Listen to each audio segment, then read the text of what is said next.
that you can watch a 3-hour live safari every day, twice a day. My name is Jamie, and I have Jandre on camera with me. Brent is out with Dave, searching for all of the magical creatures of the African bush. And if this is your first time in joining us, we are coming to you live from Djuma, Arathusa and Cheetah Plains Game Reserve in the Sabi Sand in the Greater Kruger National Park area of South Africa. And not only are we live, but we are also interactive, which means you can send through your questions on #SafariLive on Twitter, or you can do that through email on questions@wildearth.tv. And let us go and head out on this bright and beautiful sunny winter's afternoon. I've forgotten what temperature it is, but it's nice and warm. Let's go with that. I completely got out of my head. It's nice and warm, and it's another beautiful cloudless day. 26 and 78, 26, 78, says the little voice in my ear that belongs to Jerry, who will be directing us this afternoon with the help of the eminently capable Rebecca.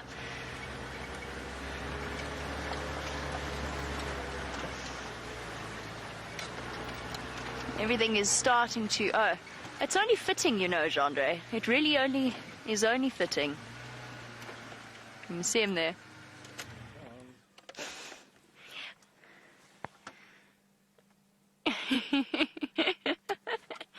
So this morning I thought that Jandre and myself had found every steenbok in the area. I missed one. But that's okay, we've put it on camera for the sunset safari. Somehow it just worked out that way. And we seem to encounter...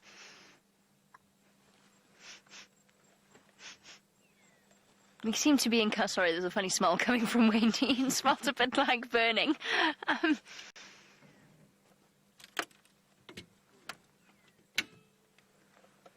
Just the handbrake up. That would explain that. I was going to say that Jandre and myself found every single steenbok, but we didn't. We missed one. We just had a steenbok and warthog, actually, filled morning. No sign of the lovely Queen Karula. If you missed the sunrise safari this morning, her kill is gone from the tree in which she had placed it. We could see the mark where it had tumbled down out of the tree and onto the ground, and obviously it had been gobbled up by some hungry hyena. As to where Karula has disappeared to with her 2 lovely cubs, well, she didn't go east, west or south, so I'm assuming she's either somewhere very close to where we left her, or she's come north, which is where we're heading to at the moment. And thank you to Kevin Catfish's update about the elephants on the Djuma Dam camera. I'm also planning on paying them a visit, because going a 24-hour period without seeing an elephant is not how I want to spend my weekend. And we're going to go and look for some elephants to show you as well. And then there is, of course, the mystery as to where the Nkuhumas disappeared to. Nobody's seen hide nor hair of them, or indeed tracks this morning. They've got to be around somewhere. And then we will, of course, keep you updated as to what is happening with the elephant that died of natural causes on Buffelshoek. Find out whether or not any of the lions have gone across in that direction. And whenever you see me doing this and going backwards, it's because I've spotted some footprints in the sand, and I want to just double check exactly what they are. I don't know what I saw here, but something attracted my attention. I think it's just old hyena tracks from our clan making their way back towards the Manuleti. Yeah, definitely just old hyena tracks. I got very excited there for a moment, thought perhaps wild dogs had come wandering around.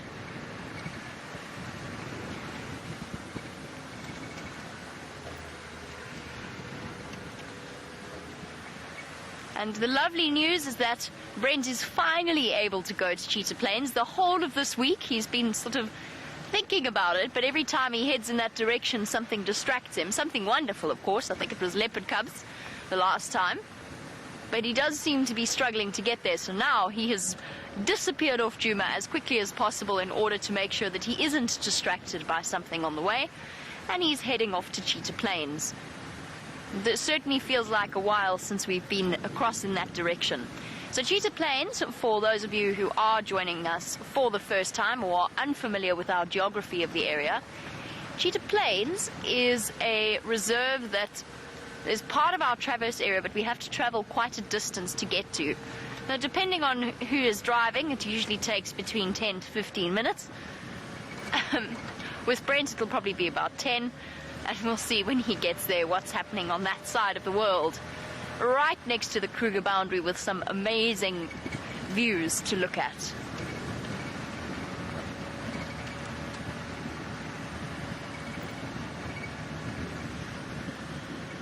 One thing we have noticed over the last few days, for me it feels like since Brent went to Rwanda, but it might even just have been since the rains fell, that the general game is hiding. I don't know where it's hiding. It's hiding away somewhere. We've had some spectacular sightings of leopards and lions, don't get me wrong, but our general game species seem to be keeping themselves relatively scarce, barring, of course, for the steenbok. We saw, how many did we see, Jean-Andre? 6, 7, 8 this morning? That would be about right. It was about 8 this morning. Now 9 steenbok. Okay, we're going to do a steenbok-themed Saturday. It's not Saturday Catterday anymore. It is Saturday Steenbok Day. Doesn't have quite the same ring to it.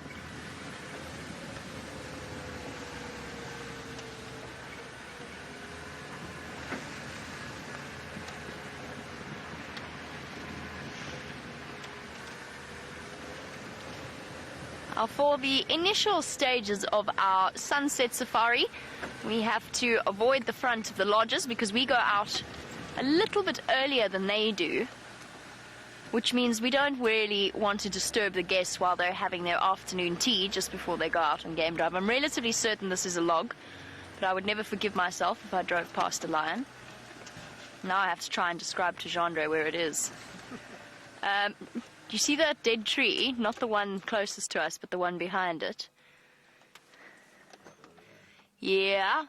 A little bit to the left. There, yeah, no, too far. There we go. It's sort of on the right-hand side of your screen at the bottom there. There's something yellow. My binoculars are broken, which has been utterly devastating. Because that really could be a lion, or it could just be a bundle of leaves.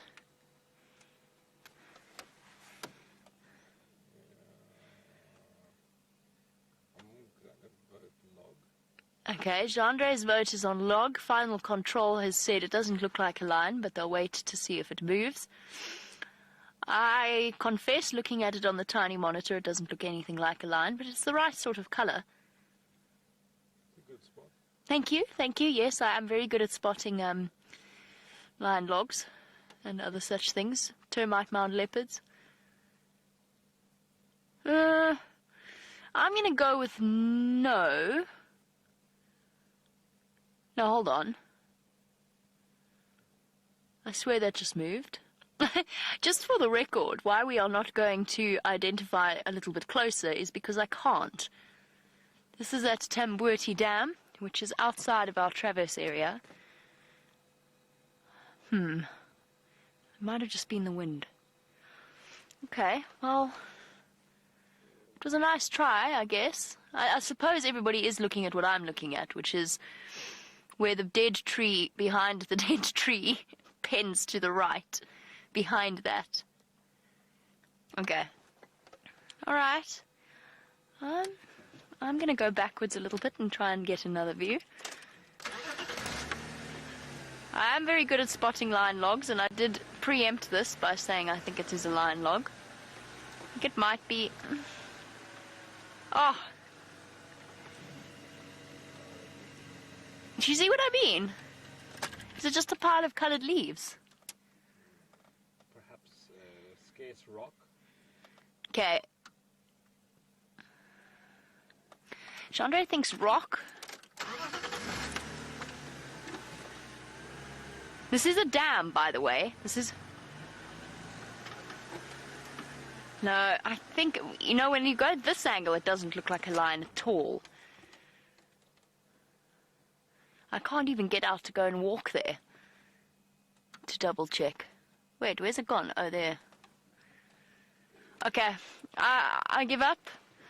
I might ask Aubrey or Jackson to go and investigate, but then I'm going to be really embarrassed if it's not. My binoculars are broken, so I can't double check. This is a water hole. It is a water hole that the lions often move through. It's called Tambuti Dam. Okay, shall we just pretend I haven't seen that? Because it's most frustrating. If the lions are called in coming onto Mvubu Road, then I know I was right. I mean, and lions are not exactly the most highly mobile at this time of day, but they're also not necessarily lying in the sun at this time of day, in these kind of temperatures. Should we just say I saw a lion? Should we just do that? Yes. Just to make me feel better? Thank you, Jean-Andre. I think there's a lion in there. Definitely a lion. There we go. Thank you, Jean-Andre. Jean-Andre now pandering to to my wishes. I'm honestly going to ask one of the guys to drive past Tambuti Dam and just check that there's no lions there. And I'm going to be very embarrassed when they say there's no lions. Final control was almost won over. Sorry, everybody hold on. Although Rebecca then said termite mound. It might have just been a group of yellow leaves. It was just that wrong color.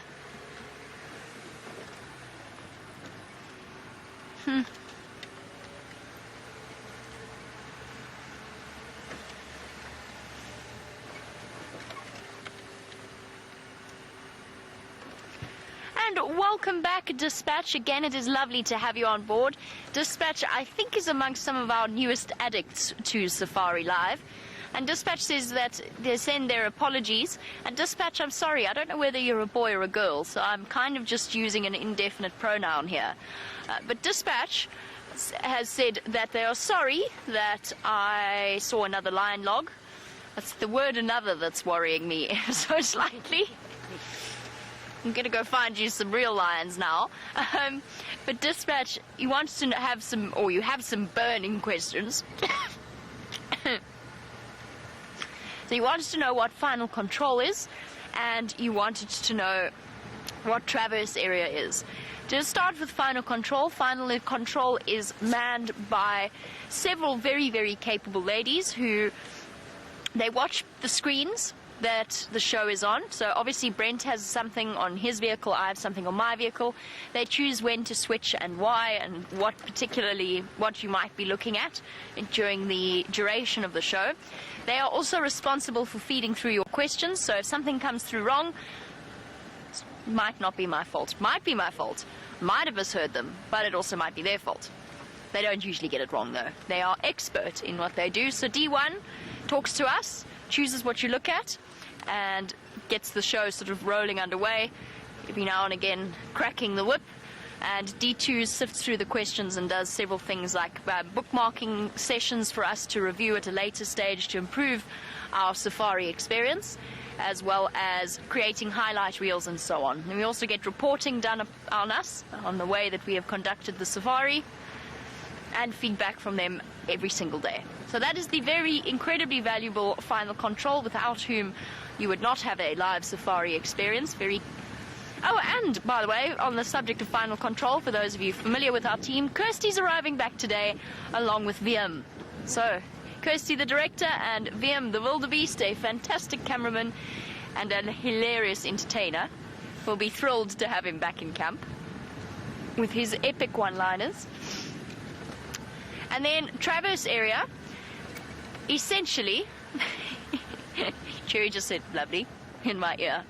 So, and then they laugh at our jokes too, which really helps, because obviously we're talking to the camera, and the cameramen laugh for us as well, which is really nice.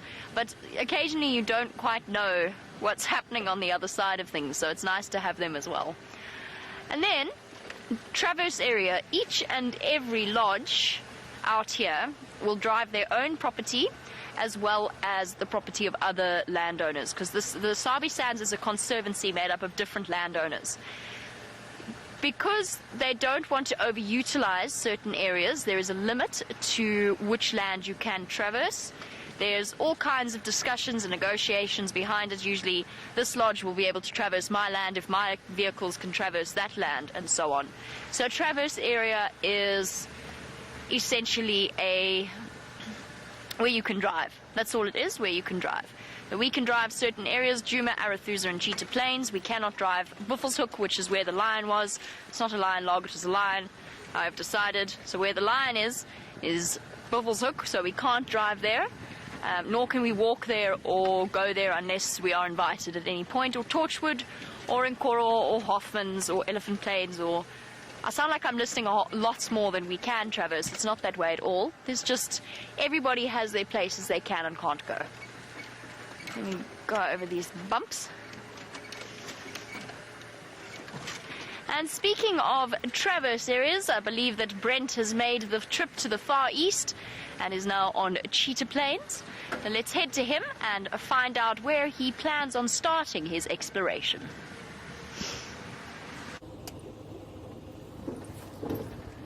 Welcome to the Sunset Safari. My name is Brent. I have Dangerous Dish on camera, and we are in the center of Cheetah Plains at the moment, making our way past 3 in a row pan. Okay, Dave, I'm going to give it to you safety. Okay, you see there's that. Zoom, zoom, zoom, zoom, zoom, zoom, zoom, all the way to the end of the zoom. Keep going, to the right. Is that a squirrel or is it a slender mongoose? See it there, Dave? No. It's not a pangolin, Dave. It's a slender mongoose. Okay. Beautiful. I just wanted to give you guys a quick look because they're quite difficult and they run away and they're quite skittish. It's a small carnivore. And we're on a live safari. We were intending to look for some bigger carnivores, but I'll start with the small carnivore. Let's try to get a bit closer to him. Hopefully he doesn't skedaddle.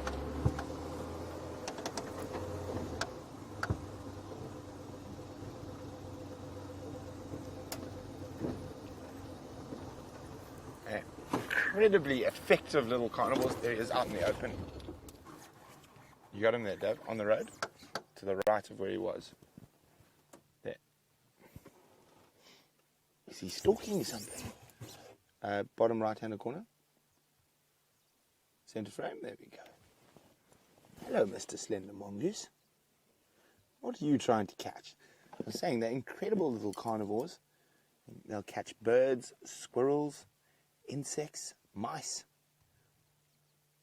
I'll actually chase squirrels up trees. It almost looks like he's stalking something. One of their favorite foods is even Franklin, can you believe it, which are much bigger than them. But their power to weight ratio is excellent. I can't see if he's spotted something to eat.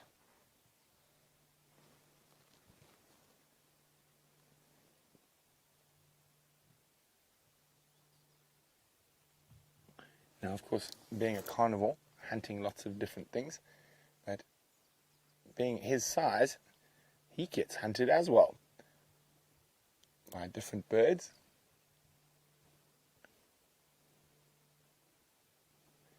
Your big predatory birds.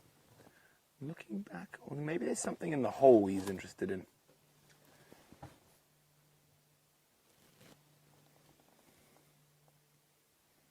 And like all carnivores, they show incredible patience. He's definitely looking for something in the bush. We can't see what it is just yet.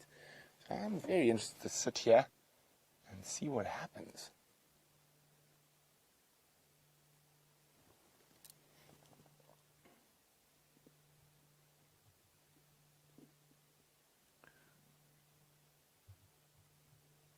Very slow, deliberate movements. It's unusual to see them out in the open like this. Normally, if they're caught in the open, they scuttle for cover. Those ears are down. Head's focused. What are you after?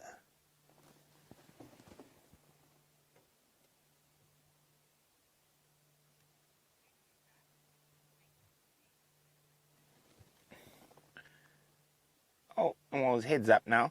So Dave and I are probably going to hang around a little bit, see what he gets up to.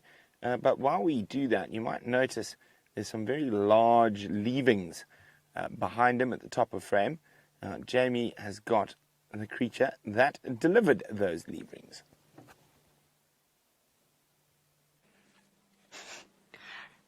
We do indeed have whatever it was that Brent just describes them as.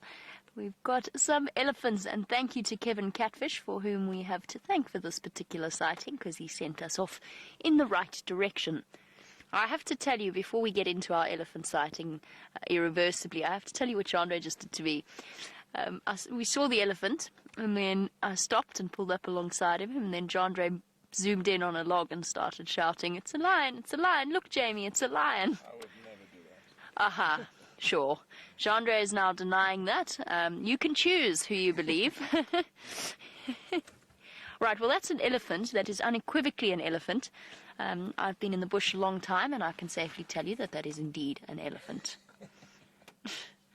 Plucking away at the bush willow. It's a young male on the outskirts of his herd. The rest of them are in this really tricky drainage system. But I'm hoping that they decide to come out more into the open, because at the moment, most of them are just almost like grey ghosts hidden behind the trees.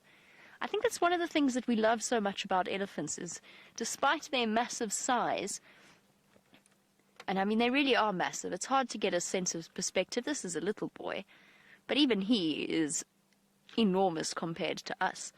But despite their massive size, they're such unobtrusive animals. They're such quiet walkers.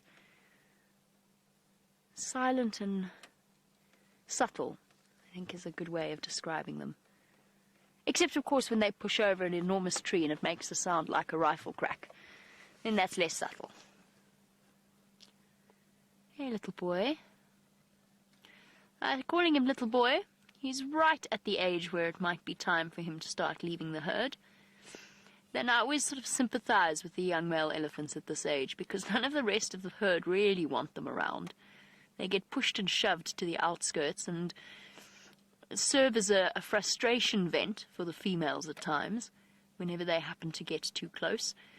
We saw a really extreme example of that not terribly long ago, where a female pushed over a young male of about just a little bit younger than this, and pinned him to the ground. I've never seen anything like it. And I think it only happened because he slipped on the road. But either way, it was incredibly intense to witness that. So at this age, the level of respect that the rest of the herd has for these chaps is pretty much zero. Let's just try go forward a little bit, so we've got him away from the rest of the plant life there. Hello, boy. Tell your family to come this way. It would be very nice.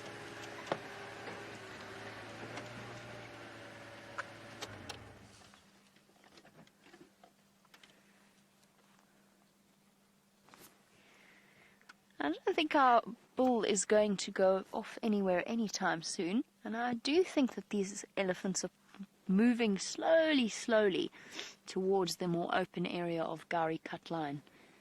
Oh, we'll just spend a little bit of time being patient, which is quite often the way to find yourself in the best possible elephant sighting.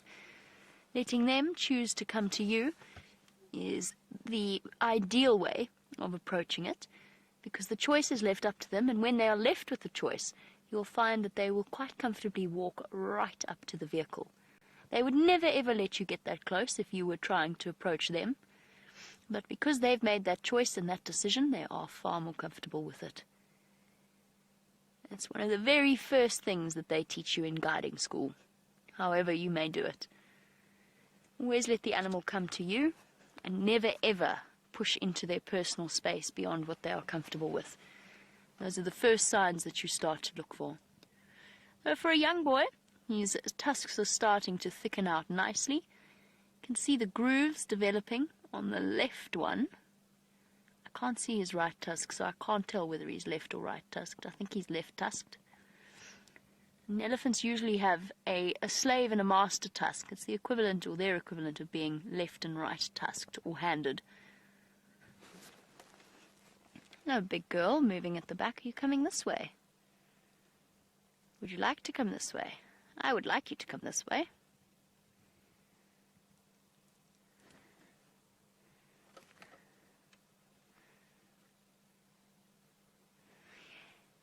And JR would like to know, as always, welcome JR to our afternoon sunset safari. JR would like to know what factors determine the size of an elephant's home range. Resources, food and water. That will pretty much be the only two factors that they will consider. And within that falls the number of elephants. So how many elephants there are in that particular area, the concentration of elephants. If there's lots and lots, then their home ranges inevitably have to be slightly smaller. Although, that being said, elephants are not territorial beasts. So, whilst if you get a really high concentration of lions, you'll find that their territories are smaller. If you get a very high concentration of leopards, you'll find that their territories and therefore their home ranges are smaller. But with elephants, it doesn't matter to them.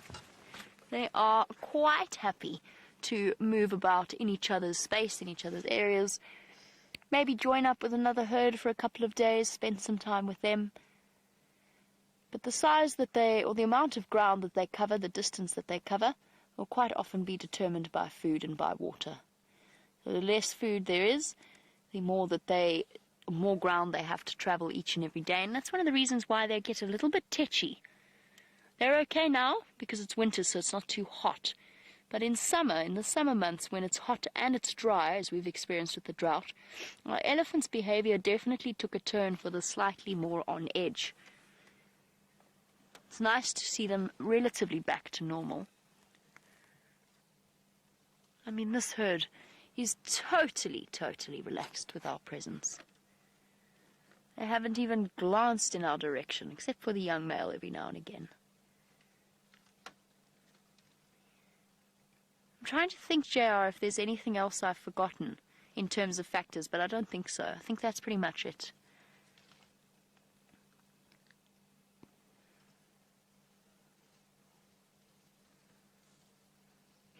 Good afternoon, Aaron, and welcome to the Sunset Safari. Aaron has a question about our mammal friends in front of us, and that is whether or not once their calves have had, when the calves are born, they have hair. They are very fuzzy, and Aaron would like to know if they shed that hair as they get older.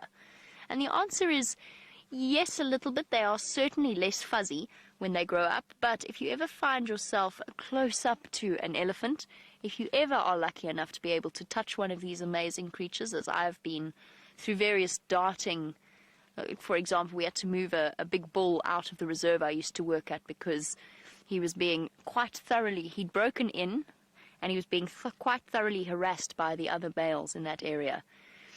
So we had to remove him, and if you go and touch them, they're actually quite hairy. It doesn't look like it because it's very sparse, but they've got thick, relatively short and spiky dark hairs on their skin. So they're more hairy than they look. And that just helps to trap the little bits of moisture that might cover their skin, at the same time not providing too much cover to actually be dense. Hello, little one. You cute. Yes. Love baby elephants. Let's go forward ever so slightly, not to get in their space, just to be there when they come out into the road. Hello, little boy. Do you mind if I come through? You're going to go join your family.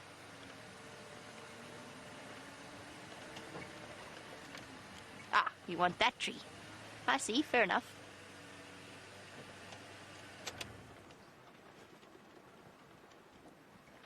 Chandra is going to shout at me because there's going to be camera in my face.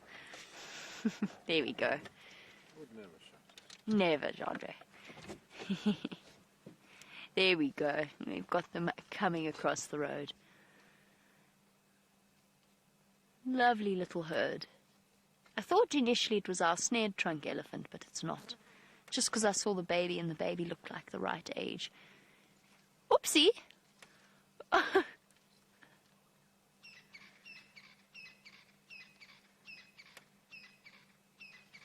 Hello, little one. Wandering across to keep up with Mum and Big Sister.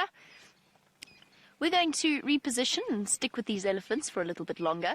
However, can you believe it? Brent has still got that slender mongoose. Let's go and have a quick look.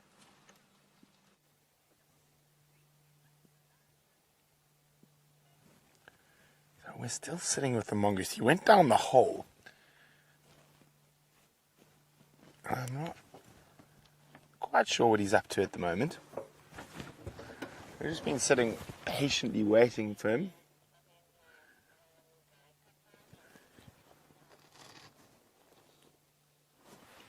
Maybe he's using it as a periscope spot, hoping an unsuspecting Franklin will come for a drink. You can see very alert little creatures. Of course, they also will go into those disused termite burrows to hunt for rodents and other things that might live down there. So their territories are very similar to sort of your large cats or solitary cats, even though they are a mongoose, of course. But one male will have multiple females within his territory. The females hold smaller territories. And after mating, the male has very little or nothing to do with the rearing of the young. Well, it doesn't look like he's going to move. I think he's going to sit there and wait for some poor unsuspecting victim to come to him. And as wonderful as it would be to sit here all afternoon watching the little mongoose, let's go see if we can find a bigger carnivore next.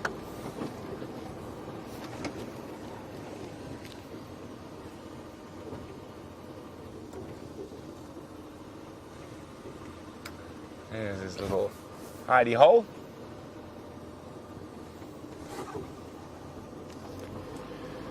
And there we go, bypassing 3 in a row pan.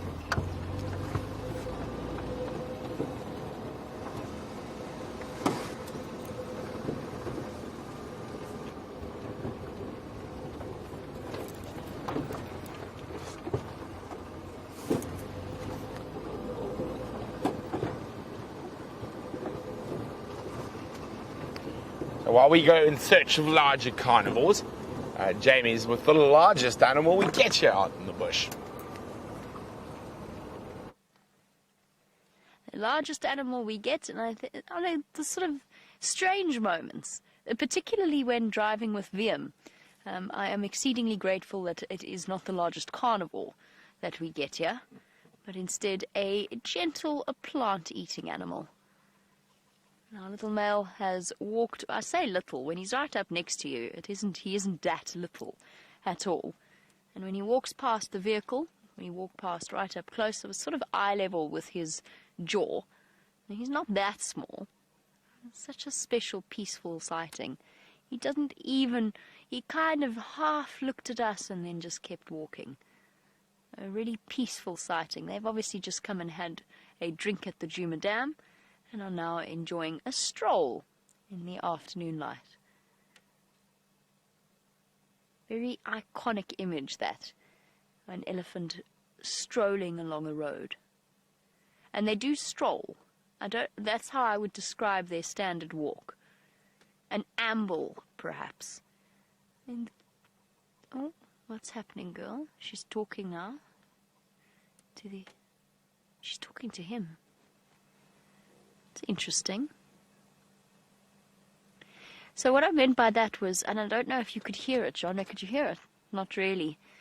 There's a very deep, bassy rumble that is elephant communication. And it originated from the female of this herd. And she is the only female, from what I can tell. I mean, the only adult female. The rest of them are all young. She rumbled deep in her chest, and then he responded. I wonder if she wasn't saying, where are you going? Or what are you, where are you? Don't go too far. And he, I imagine in my head, which is probably not the case, in his teenage way, probably responded something along the lines of, oh, Mom, fine. You little one? You're terribly cute. Can already see from its behavior that it's a female. If it had been a male calf, there's a very good chance that it would have come scuttling out to greet us, being very brave until it realized how far Mom was, and then racing back again. You can clearly distinguish in terms of behavior between females and males. And watch it trailing after its big sister now.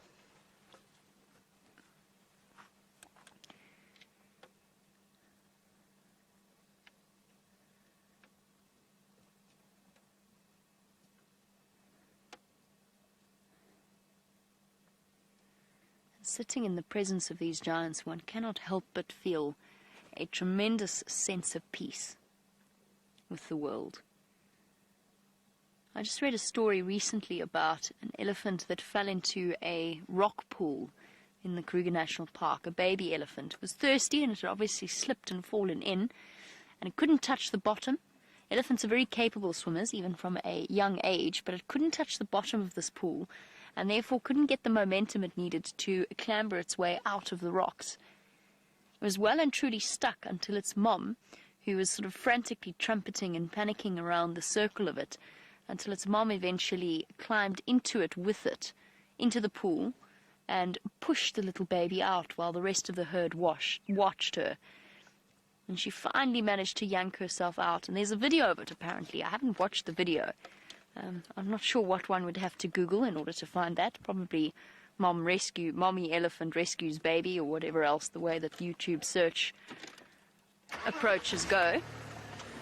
But it's definitely something I'm going to have a look at when I get home tonight, because it sounded like a truly magical experience and a lovely insight into, first of all, the herd dynamics, and second of all, into just how important or how powerful the bond is between a mother and a calf elephant. So now, this little one, I would guess at about a year old, has been eating solids for the last 6 or so months, but at the same time has only got little baby teeth, little baby molars, and will still be suckling from mom as well to supplement her diet. Right now it's a sort of a half and half thing, which is generally why baby elephants have more time for playing. First of all, because they're little and they've got more energy, and second of all, because they are getting the additional nutrients from mom's milk.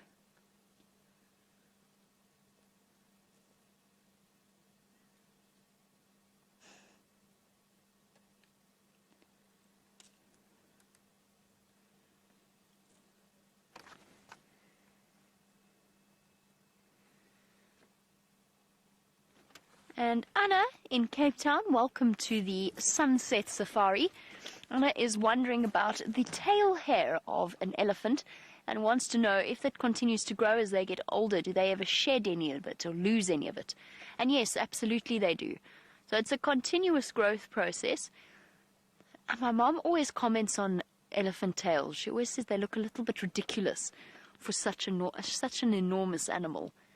And she's got an entirely valid point. The longer you look at an elephant's tail, the stranger it looks. And just like that, all of our elephants have become a bit shy and are hiding their tails away from us. But Anna does continue to grow, and they do shed it every now and again, just like human beings with the hair on our head, or actually the hair anywhere else. We do constantly lose the hair, our eyelashes, our eyebrows, and elephant tail hair is no different. Oh, that's quite the mouthful, little one. That actually doesn't look too appetizing. It does not look like you're enjoying it at all. And of course, as a baby, hasn't really got, yuck, not nice. Hasn't really got the coordination of the trunk down. And the whole feeding process, like a toddler that insists on feeding itself with a knife and fork or a spoon, the whole feeding process is a little bit lengthier and a little bit messier as a result.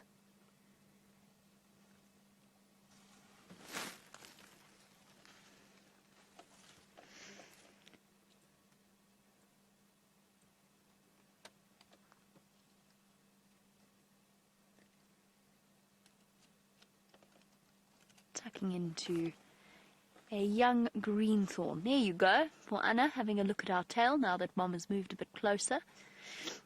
And speaking from experience again,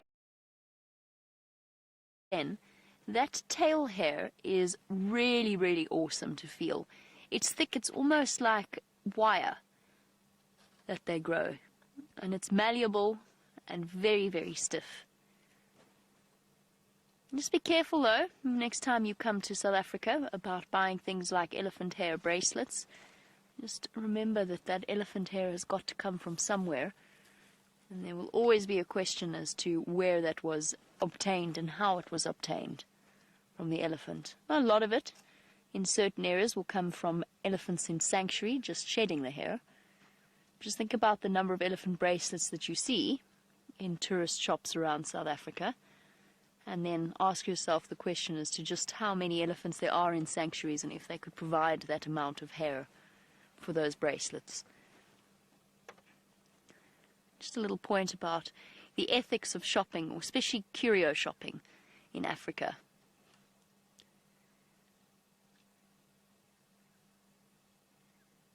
And several tons of animal just walked past us while we were chatting about that. Barely heard a sound.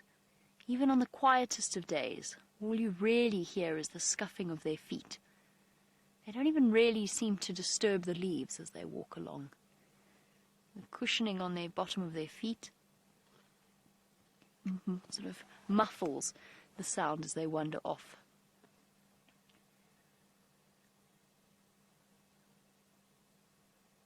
Little one tailing behind Mom. I'm just wondering when it's going to occur to the little female that she's been left behind.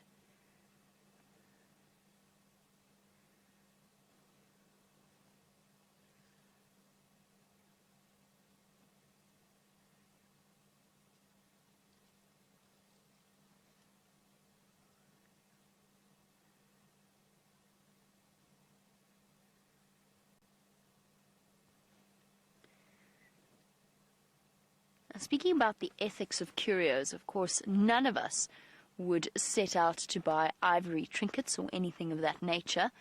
But Diane and Lynn are both wondering about our dead elephants on Buffelshoek and were wondering what happens to those tusks.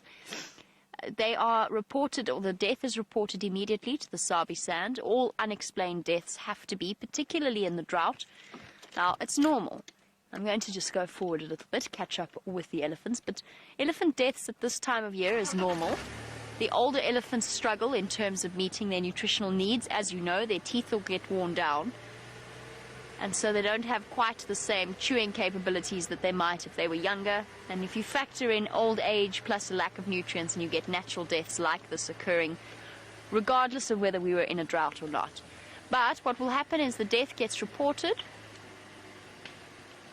and the Sabi Sand will go and collect the tusks. And as to what happens to it from there, I actually can't tell you. I don't know where they put it. I know that it will go into a safe house of sorts, or into a bank vault, where it will be kept and not sold or utilized in any way. Oh, it's quite a nice little combination of sizes we've got there. Just for aging elephants, actually. If I had to guess, I'd say 1 year old, well, the youngest one, obviously. And then I would guess at around 3.5. Maybe, no, I'd say about 3 for the middle one. And then the older female I haven't had a proper look at to age. But never fear, those tusks are taken away from where they can be utilized to feed the black market ivory trade. They're put somewhere for safekeeping. I don't know where they put it, and I wouldn't tell you even if I did. Not of course for Diane and Lynn, but for anybody else that might want to have access to that information. But never fear, they will put it somewhere safe, as they do with rhino horn. And even that piece of what Brent thought was ivory turned out to be petrified leadwood on closer examination, but what he thought he found a piece of ivory on Cheetah Plains, and he was about to take that through to the Sabi Sand management to give it to them to keep safe. And like most of the other countries, South Africa is governed by CITES, which controls the trade of such things. And it's an international treaty, which means, you know, as treaties can be ignored by the various countries, but they usually aren't, just in terms of the political backlash. So ivory is not traded in any way for profit. Our boy is leading the way, wandering off towards the drainage line. An interesting point, we're getting very, very close to where that lion den site is hidden, or at least was hidden. Herbert found it yesterday morning on the sunrise safari, just off this road in this drainage line. And he's showed us roughly where it is. However, we are not able to, first of all, it's not in a good spot for getting a vehicle in. We're going to do tremendous damage to the area, which we try not to do. There's lots of tambuerties there. It's a sensitive, environmentally sensitive area, so we're not going to create a road in there. And also, it's a very, very tricky spot. We'd have to push over lots of trees, and it's just not, for us, it's not worth it in terms of, as much as we'd love to show you those little lion cubs, I'm sure none of you would mind waiting a little bit longer for them to pop out, rather than doing damage that will take 10 years to repair itself. I'm going to stick with my Ellies until I can't any longer, until they disappear into the drainage line. Let's go across to Brent and find out how Cheetah Plains is treating him.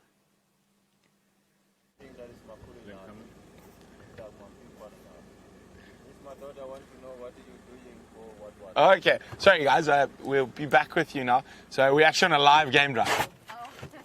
So yeah, so there's everyone's at home behind the camera. That antenna sends. I don't know how that job works. I just drive around. So it's called Safari Live. It's on the Nat Geo Wild website, wildsafariLive.com, and then we do a couple of TV shows live to the channel in the States a year. So yeah. Well, I better get back to my guests. They're all sitting behind Dave. No problem. Cheers. Good luck. Thanks for. So, very interesting news. The Styx Pride is not too far from us here with all their cubs. Unfortunately, they are to the south of our boundary. And fingers crossed they might move towards 3 in a row Pan for a drink or maybe come back into our Travis area. About 150 meters. We can't actually see them. We can just see a car parked there. So, I'm hoping that before we head back to Djuma, maybe those lions will come out for a visit. But we've just stopped on the edge of the big open area and we're glassing, using binoculars, checking all the bits of shade, seeing if there were any creatures of interest out there. And unfortunately, we didn't find. Oh, you found one? Oh, Dave. So unfortunately, no luck just yet. Now you can actually see that the ground looks a little bit greener than it did a week or so ago. That little bit of rain seems to be a slight green tinge over the plain. But why don't we go keep checking the rest of Cheetah Plains and keep our fingers crossed that the Styx Pride's going to be back shortly.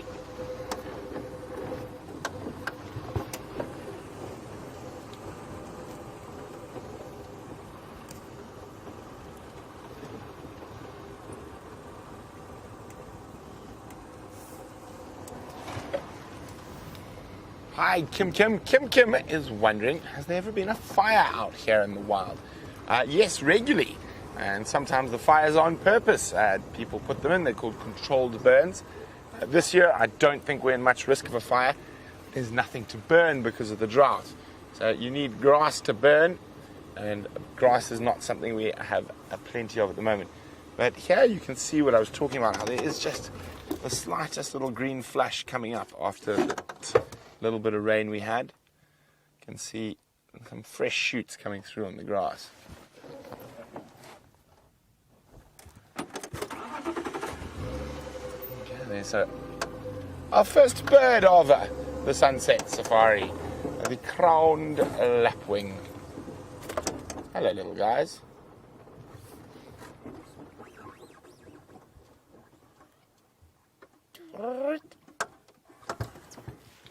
Quite pretty little ones.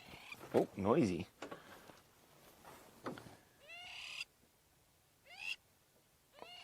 Oh, I wonder if they've got a nest around here. They're all behaving like that. And what he's trying to do is lead me away from the nest. Right.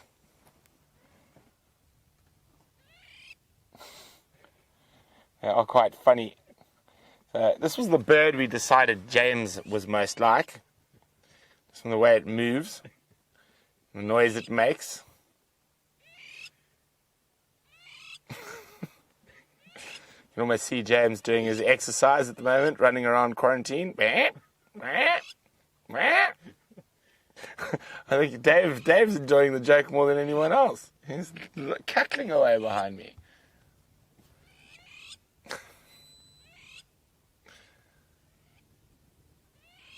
They're ground nesting birds. The nest is a little depression in the sand, and their eggs are incredibly camouflaged. Speckled eggs, but speckled in all the colors of the ground. They look like little pebbles almost. Well, let's leave the lapwings. Bye, James. We'll see you tomorrow.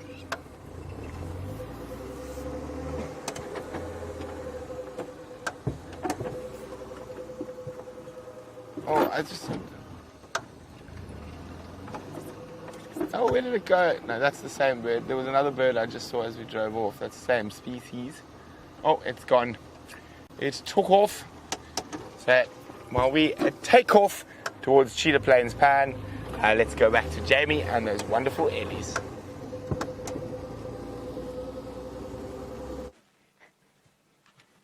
And Jerry has sent you back across to us, somewhat taking me by surprise. I'm sorry, I was a mid-sip of water. It was entirely my fault. And we have some elephants still with us in the drainage line. Unfortunately, this is pretty much the best view that we've got. The rest of the herd has moved into the very, very thick vegetation of the river system.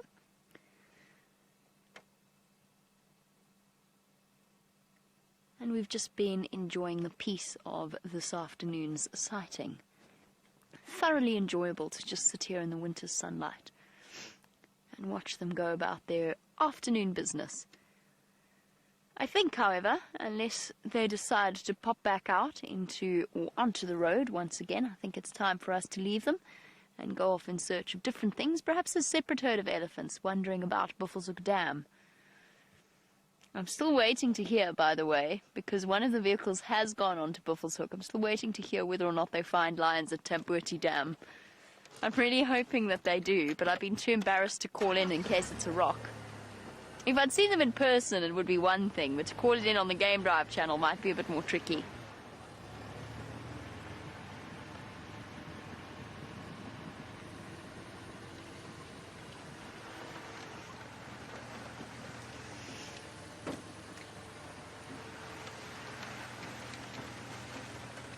And Harry, just before we move on from our elephants completely, welcome to the Sunset Safari.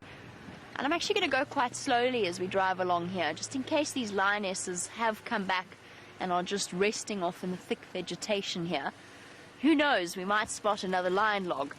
But just before we leave the topic of our elephants, Harry would like to know, because he's heard that, or we have said that elephants pick up the low rumbles in their feet, and would like to know if their feet are very, very sensitive. Well, Harry, it is absolutely true. Yes, they have special nerve receptors on the bottom of their feet for those vibrations. However, the rumblings that we heard, they would have heard like we heard them with their ears. So it's only really for those really deep, low-frequency calls, the calls that we can't even hear, that they will be using their feet to receive those calls for. So they will have very, very sensitive feet. It doesn't mean that their feet are sensitive to pain or anything else like that, because obviously they can't be if they're wandering around, stepping on thorns and whatever else it is that they happen to find.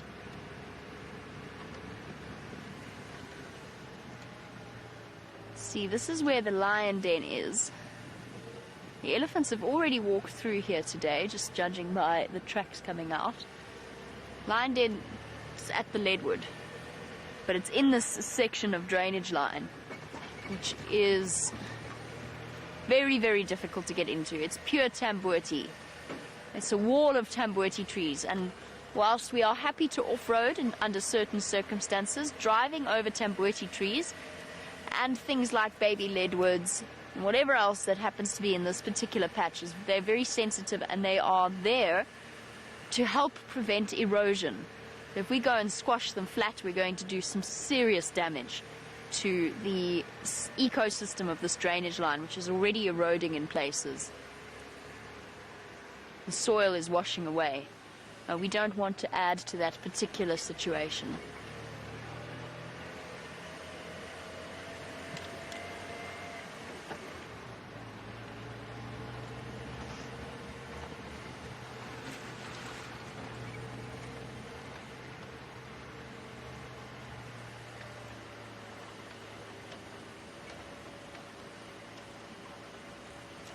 So there is the leadwood that Herbert has been using as a marker.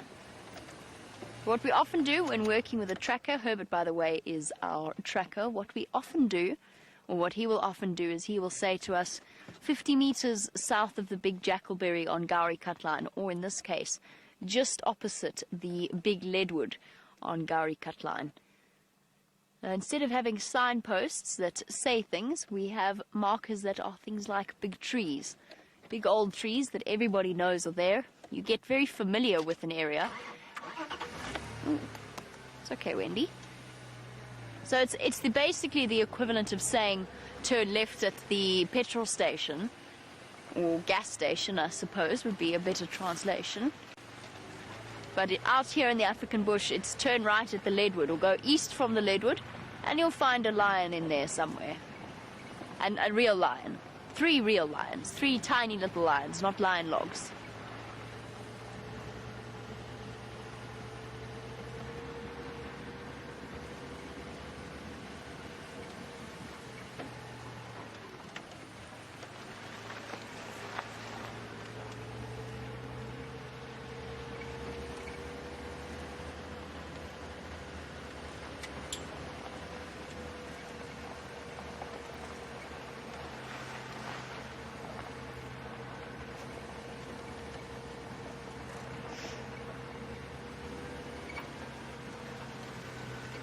I'm going to go and check out Buffelshoek Dam. Perhaps the animals are tiring of what's left of the muddy water holes that remained after the rain.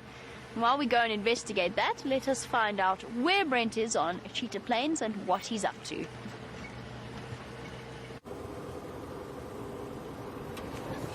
We're right on the eastern side of Cheetah Plains, and just having a good look over this open area. I'm also going to go down towards where Dave is showing now my favorite part of Cheetah Plains, and the area around Buff Pan.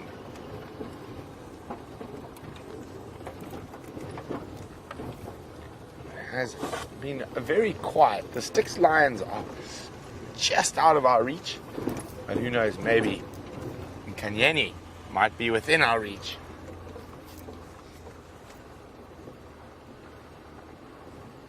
I haven't even seen old Gnormus Gnorman today. If you're not sure who Gnormus Gnorman is, Gnormus Gnorman is a gnu. He's a gnu that resides on Cheetah Plains normally. And with this water, he might not be where he normally is. And then old Gnormus has got a rival who lives in this area, and his name is Normal Norman.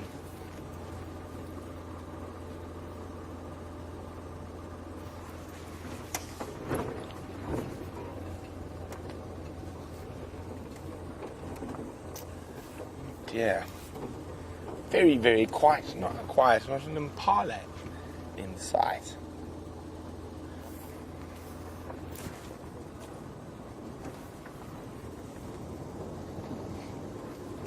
Ha! There is one impala in sight. Well, there could be more than one, but there's one I spotted. There are a few more impala. No, at least it's a living creature.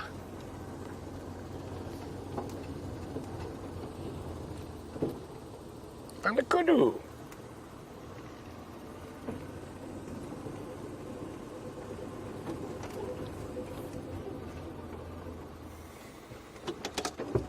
Hello, kudu. A beautiful female kudu browsing upon Acacia gerardi. Now, when looking for a leopard, seeing all these guys so relaxed, not the best. And now, to the left of her, atop a termite mound, keeping a lookout, is another kudu. Using the high ground to her advantage.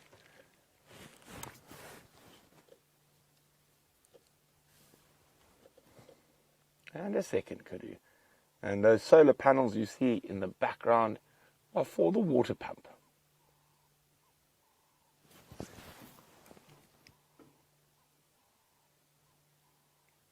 Oh, there we go. That was off its speed for no particular reason. just for the joy of it.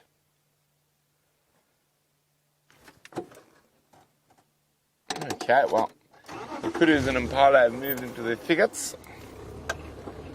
Let's move on past the thickets.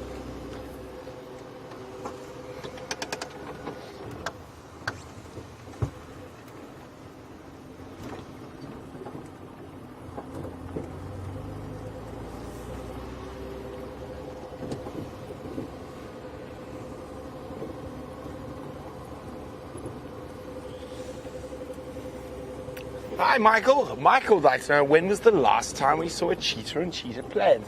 Michael, I don't know, I'm afraid. I really don't.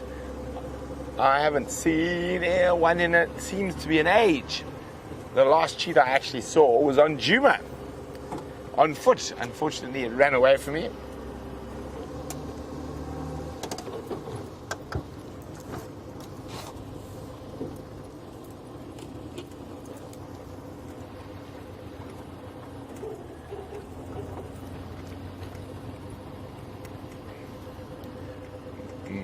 Mike, so I'm just going to be on the game drive for a quick second.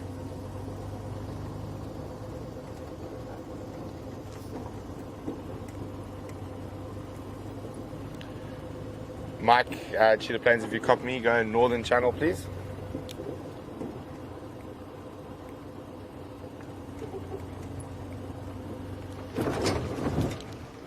Mike, confirm you on the east you were talking about the Styx Pride?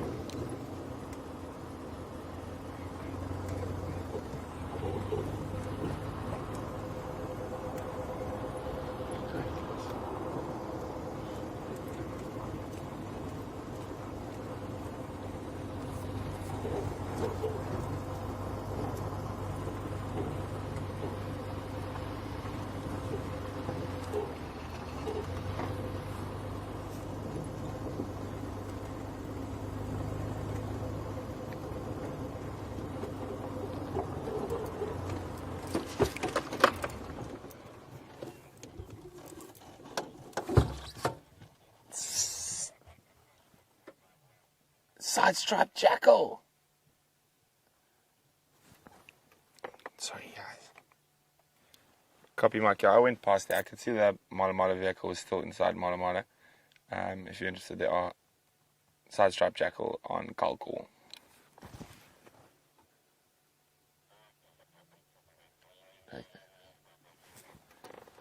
FM.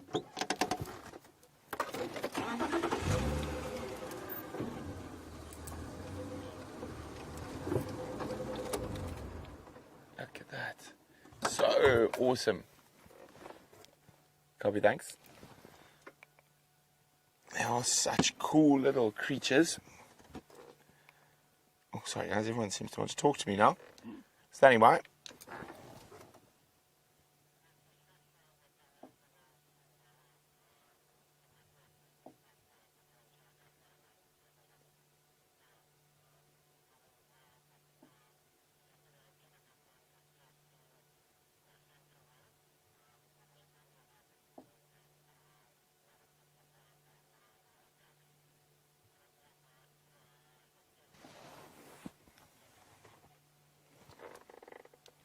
Copy, thanks very much. Jamie, I'm in Cheetah Plains. Jamie's probably go have a look. She's at Buffalo's Hook Dam now. Sorry about that, guys. Everyone seemed to want to talk to me at the same time. There we go, side-striped jackal. Now, out of the two jackal species, this is the more omnivorous. Look at that. So they eat lots of different fruits, insects, as well as rodents, and they will very, very seldom will they scavenge off a carcass, but they sometimes do.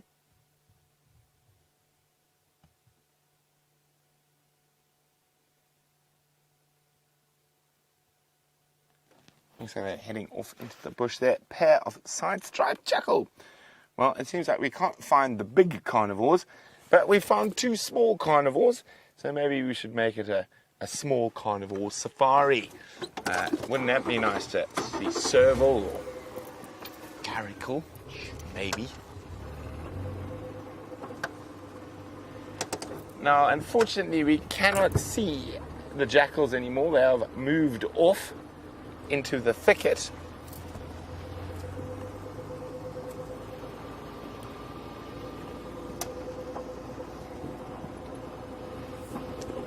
So we're going to go keep checking around this northern section of... Dave, stop touching my jacket. Bring it back here. Dave's moving my jacket. Leave my jacket alone. This northern section of Cheetah Plains. I'm also hoping for quarantine. This is the area he's been frequenting between Heron and Coral. And also, hopefully a bit later, as Styx Pride decide to come out. But I've just heard it sounds like they're on a kill there. So it's unlikely they're going to move through today, but maybe tomorrow.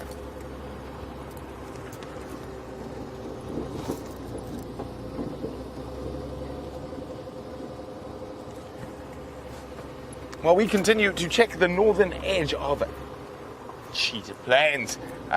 Jamie has arrived at the Buffalo's Hook waterhole. We have indeed arrived at the Buffalo's Hook waterhole, finding it's occupied by its usual resident, the hippopotamus that is very often here, and his friend, the terrapin, that is also very often on top of him, using him as a nice little support base to sit and sun itself whenever the water gets that little bit too cold.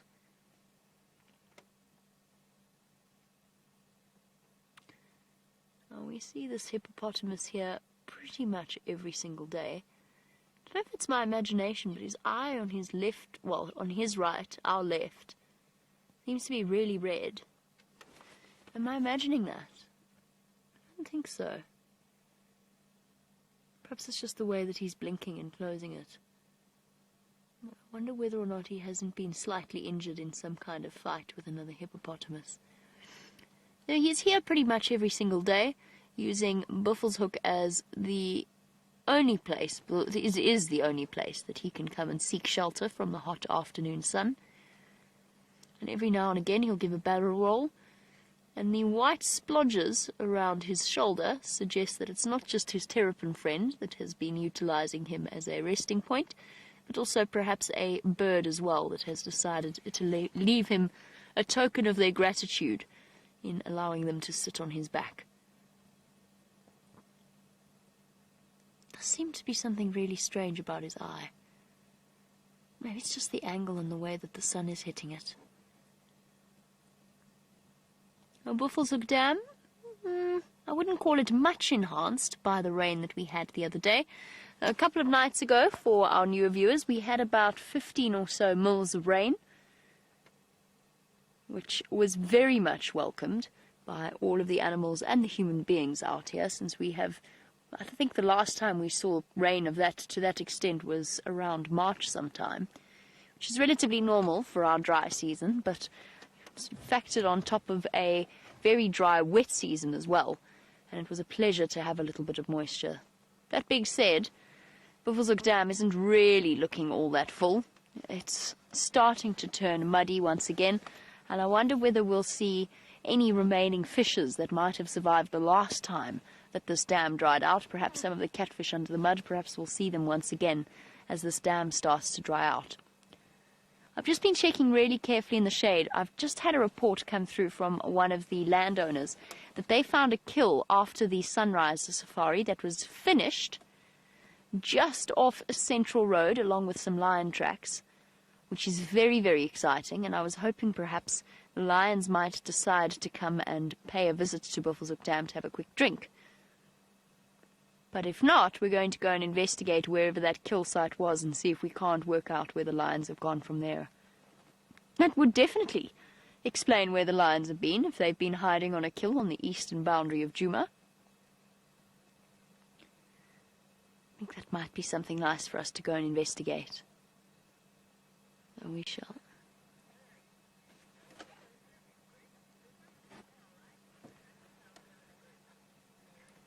And welcome to Mary on our sunset safari. Mary has said, well, don't hippos live in groups? This must surely be a male, and the females live in the groups. Mary, kind of. So hippos are really quite comfortable with being gregarious in a pod. You'll even find there's a couple of large bulls in a collection of hippos. But when the water levels start to drop and space gets more limited, the bulls in particular, you are right, by the way, it is a male, the bulls in particular start to come into conflict with each other. But Mary, the reason this hippo is alone more than anything else, apart from the fact that hippos are not getting on with each other because they don't want to share what little water is left, is because all of these water holes are artificial. They were built when the Sabi Sand was opened as a game reserve, and what that meant was there were big dams where there didn't used to be big dams, and therefore there were big hippos where there didn't used to be big hippos, which has been fine in our years of plenty rainfall, but has been less fine during the drought period where they haven't been able to, or they would definitely not have survived. And what the Sabi Sand did was actually capture most of the hippopotamus in this area. Put them through passive capture, so no active capture, passive capture by putting up nets and bales of lucerne. They then transported them to a part of the country that has had far more rain and therefore has far more water for them to be at home in. It's because there's so little water and because most of the hippo have been removed that we're only seeing one alone in the dam. It is quite common, you are right, the females will be more gregarious and it'll be more likely to see a male on his own. But to be honest with you, to be completely honest with you, the hippo dynamics of this area have been completely topsy-turvy since I arrived here. I don't know what they were like before, I can only imagine. But when I arrived here just over a year ago, this dam had far more water than it does now.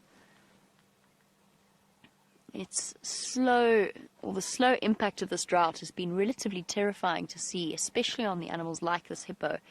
And unfortunately for him, that's it now. As far as I know, they're not going to remove any more hippos. That will be it for the foreseeable future, and these chaps will just have to eke out a living, or eke out a way of surviving in whatever water they can find. There are still pumped dams, though, for them to seek refuge in.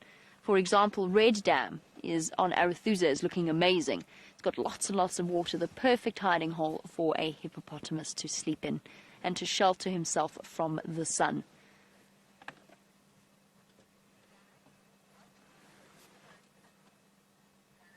Janet, welcome to our sunset safari. And Janet, I think, might be new to our safaris. I don't think I've heard your name before, so it's lovely to have you asking questions. Janet would like to know what our hippopotamus will generally eat.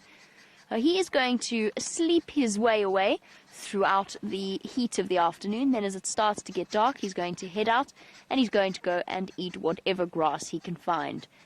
So hippos are pure bulk grazers. They eat grass, which does explain why they're active far more than they might be during the winter months, because they actually have to try and sustain 2.5 tons of bulk on whatever grass they can find. And I have to tell you, there's hardly any grass. There is barely anything left. If I look across now to the northern side of the dam, I actually barely see a blade of grass. So how on earth these animals are managing to survive? They're having to cover enormous distances at night to go and find grass to eat. And I imagine they're doing a little bit of browsing as well to supplement, because the trees are the only things with any nutrients left. And we've still got a little way to go. And by a little way, I mean at least 2 months before the grass starts to grow back, and it's probably going to be even longer. They're going to have to, as I said, cover enormous distances. We're going to move away from the sad state of affairs with the animals and this drought, and we're going to go and see what those lions have been up to. They have been dancing merry circles around us over the last 3 days. Let's go and see if we can't find them now. And while we do that, I believe that Brent has been hearing reports of different things on Cheetah Plains, but you don't have to take my word for it. You can go and hear it from him.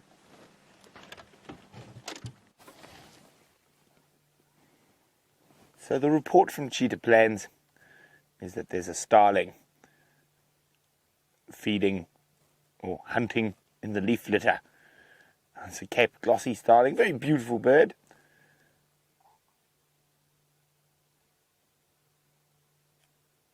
I wonder if there's some termites under there that he's found. What you found there, Starling? It's such a striking bird with that orange eye and that iridescent colour.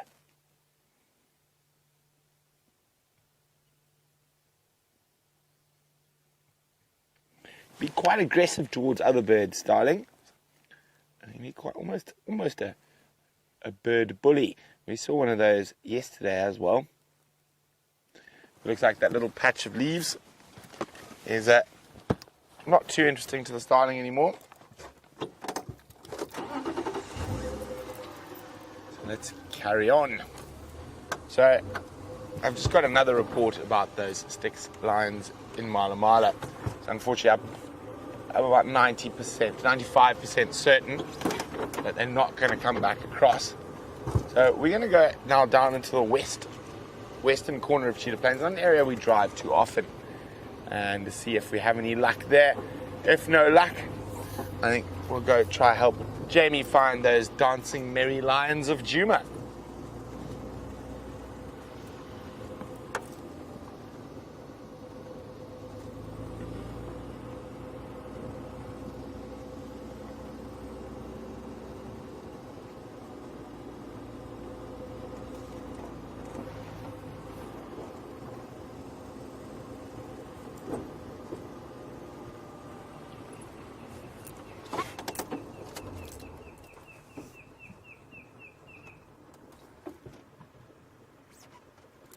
You hear that calling? It's a red-crested Quran. I'm hoping it does its suicide dance. It's the right time of the year.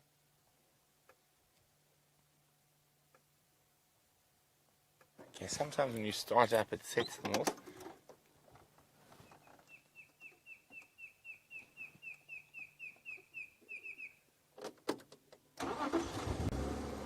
I want to take off suicide dance. No. Well, we're going to see if we can try spot it now. Sounds like it's around that big termite mound in the distance there. There he is, I think. No, not. Stick.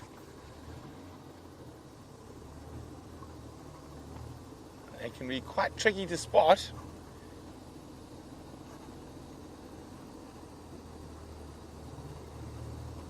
Nope, unfortunately not. So we're going to keep cruising around. Just check into this western sector where we don't go very often. And then, no luck, head back to the northwest.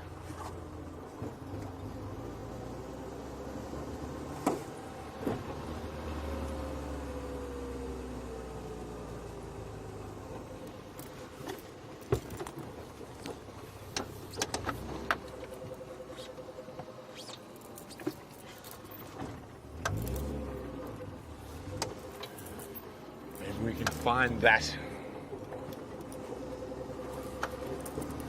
red-crested Quran on this road. It's maybe here.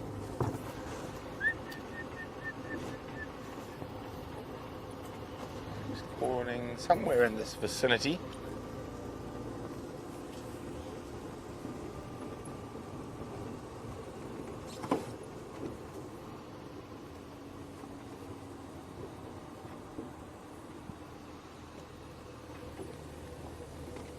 No, he's a bit further into the block. Let's continue on towards the southern boundary of Cheetah Plains, and then we're going to head west.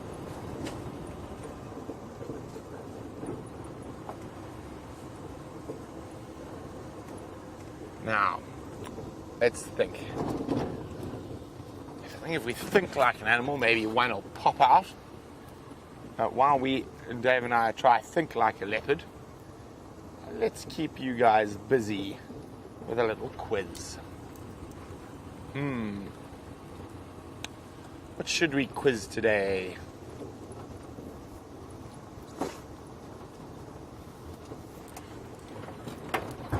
Oops. Ha! I've got one.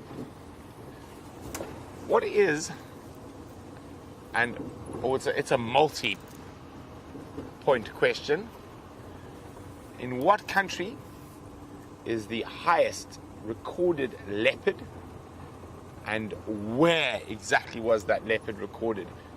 What country was the highest altitude a leopard was ever recorded in, and where in that particular country? It's quite an iconic spot, so I'm sure someone out there must know that. And if you know the answers to that, hashtag Safari Live on Twitter, country and the area that the highest ever, at the highest ever altitude a leopard was found. And also you can send your answers through to questions at wildearth.tv. While we fly to the west, Jamie's got a big bird who's doing some flying of its own.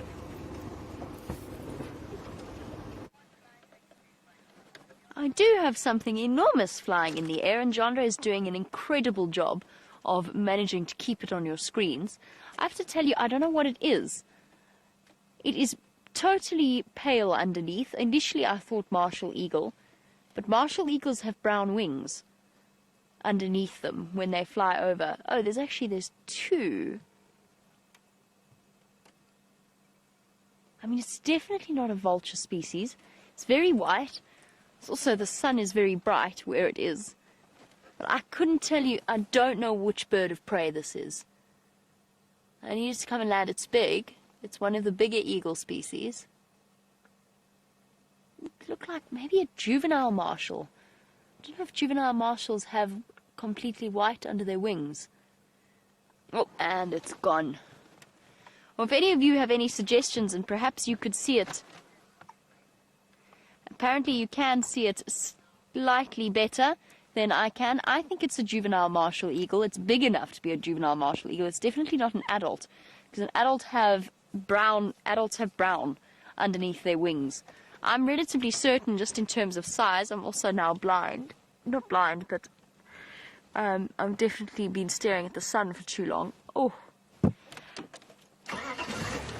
I'm relatively certain, though, that that was a martial. Oh, look here. Oh, sorry. They've stopped doing it. The go-away birds were having a fight, which I've never seen before. As quite as ferocious as that was. And they're still fighting. But I think that we have a winner. It's a pity we don't have Rusty's camera. Right, let's go for now. I do want to get to where this kill is, because I'm sure that if it is around here, then these lions must be too. Now, it wasn't here this morning, or if it was very well hidden. Which means that we must have missed it, or it's relatively tiny, because the person who found it was out later after the end of the sunrise safari, so it might have been something small that the lionesses caught and then ate. But I want to go and just find these lion tracks and investigate.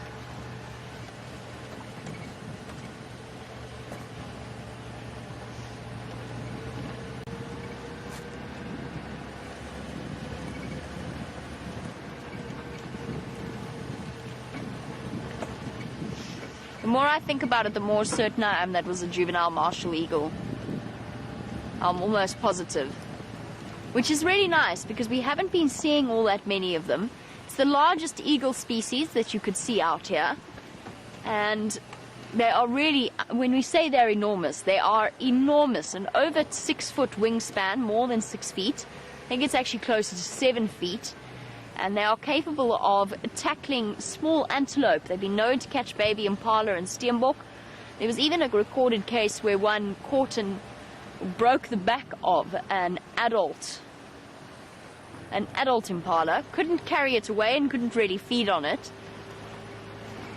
but did attempt it. And then there was the rumor, and I'm still convinced it was a little bit of a tall story, but there is a story about a martial eagle taking a small child as well, or attempting to grab a small child. Now, they are very big birds of prey.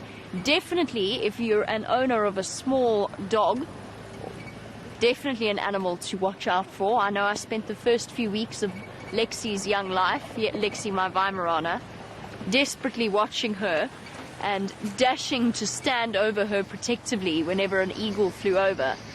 At 30 kilograms now, she's a little bit too big for even a martial eagle to think about tackling, but those first few weeks when she was bumbling about as a puppy were terrifying.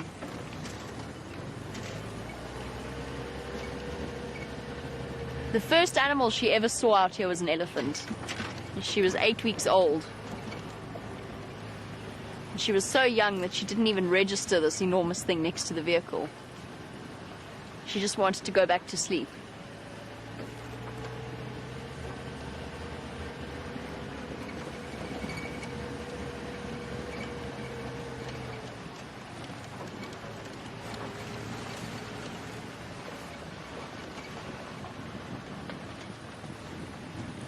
Shannon is absolutely not a dumb question.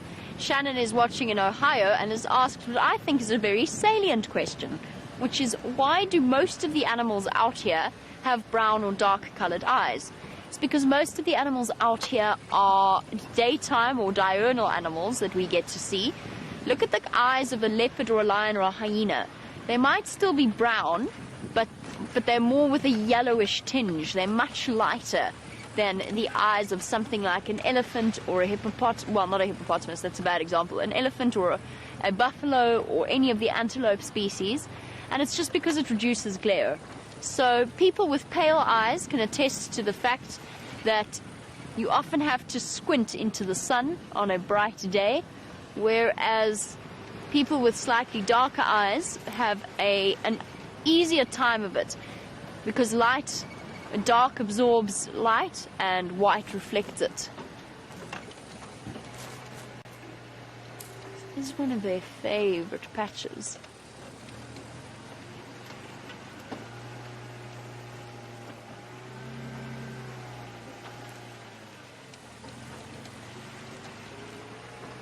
According to all reports, this kill, I don't even know what this kill is or was, but it's somewhere just ahead of us, and that there were lion tracks all over the show. There's lion tracks going that way, old, but they've been driven over. So Sharon, not a silly question at all. It's to reduce glare. It's the same reason why cheetah have the dark stripes that run down the sides of their face, and lions and leopards have the light stripes underneath their eyes to reflect light. It depends on whether your animal is a daytime or a nocturnal animal. Even bush babies have almost orange eyes when you look closely at them. So a lot of the nocturnal species have slightly lighter eyes. But then you also get the cases of pigmentation or a problem with the genetic code in an animal, or rare mutations that produce things like leucistic lions, which is the white lions, and they're not fully albino, so they don't have the red eyes and the lack of pigment completely, but they get blue eyes. And there is a reason that it is so rare, and that's because it comes at a huge disadvantage for that particular animal. Albino animals that are born out here tend to die relatively quickly. Their skin is too sensitive to the sun, and they often go blind at the same time as their skin is damaged by the sun. But leucistic animals have just enough pigment to maybe be okay, but it still comes at a tremendous advantage. So leucistic is a more lightish colored animal, but not fully albino with the red eyes.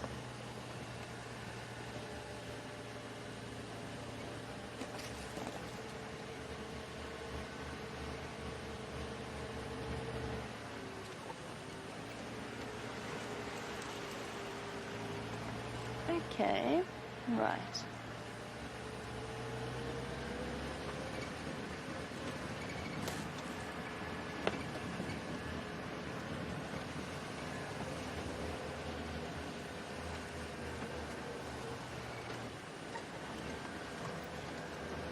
Slow down a little bit here, just in case it's just to give me a chance to find another lion log, basically.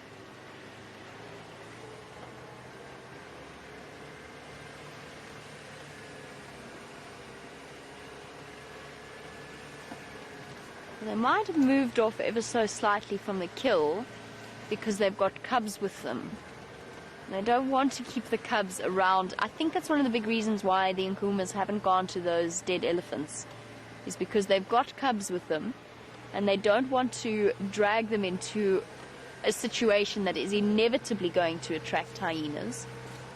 Although, with all five lionesses there, they would be capable of protecting them.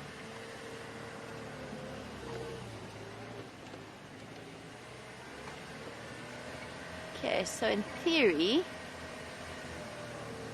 the kill was somewhere here, I believe.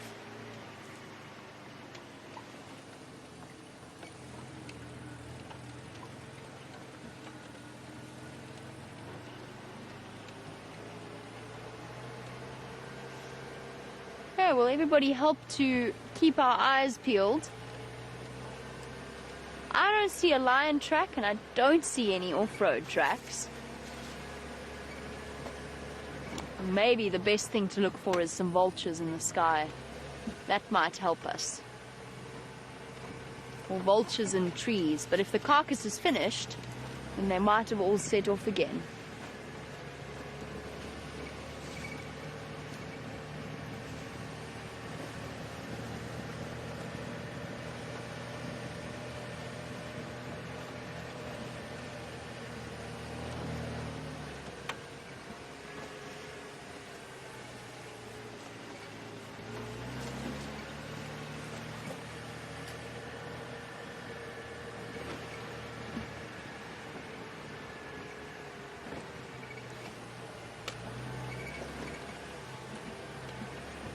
And hello to Jilly in New York, and thank you so much for sending through your question about which animals are the most intelligent or the best problem solvers.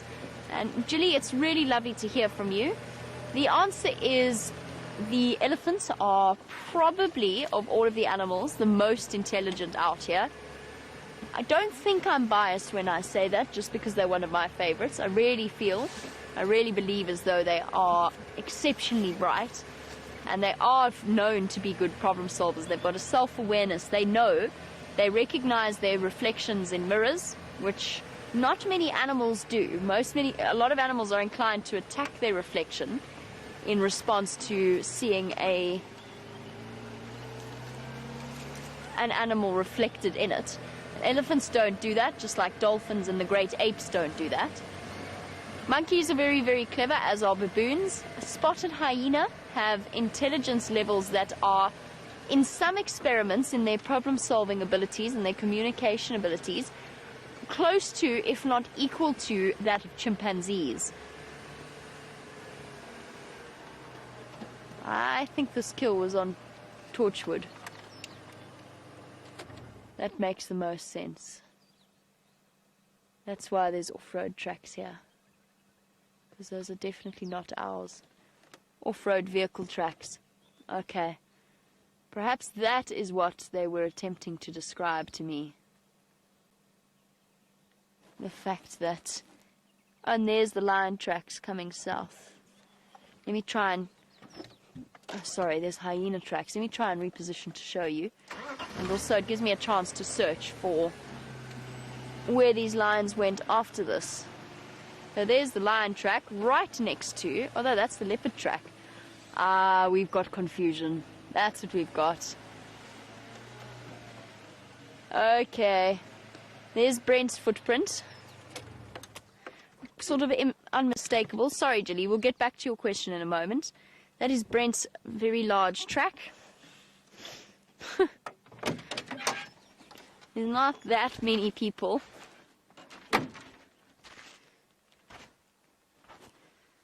Quite a lot bigger. And here's the track that we were looking at. Okay.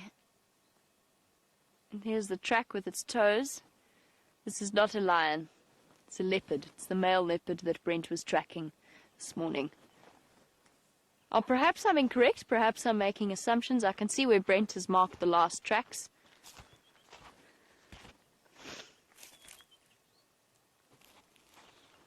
We'll carry on a little bit further. I can almost guarantee the kill was somewhere in here that attracted all of the vultures. And I do just want to double check around that junction just to see whether or not there are any cat tracks. But before I do, to answer Jilly's question, hyenas in experiments in terms of problem solving have been shown to have some of the best skills of any of the animals out here. Contrary to lions, which lions are great and instinctive animals, but they are not the world's greatest problem solvers. They're not built for that sort of thing. They certainly have a degree of intelligence in terms of their communication and their planning for hunting other animals and coordinating those hunts.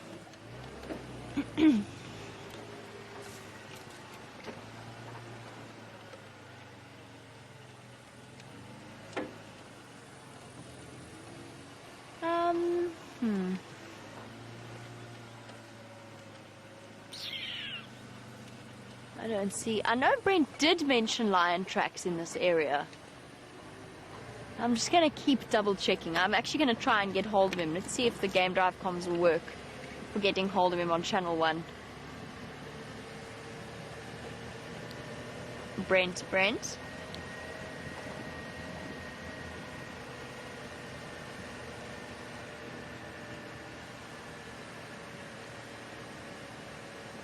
Nope. Doesn't sound like we're reaching him. Oh, there we go. Never mind. Where was your last set of Ngalo and Konzo? Were they on cheetah cut lines somewhere?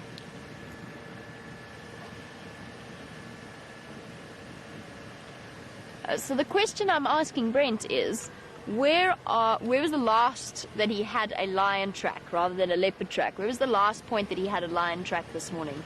Because I just want to make sure that there wasn't any confusion. But where were the last lion tracks that you had this morning? Sorry.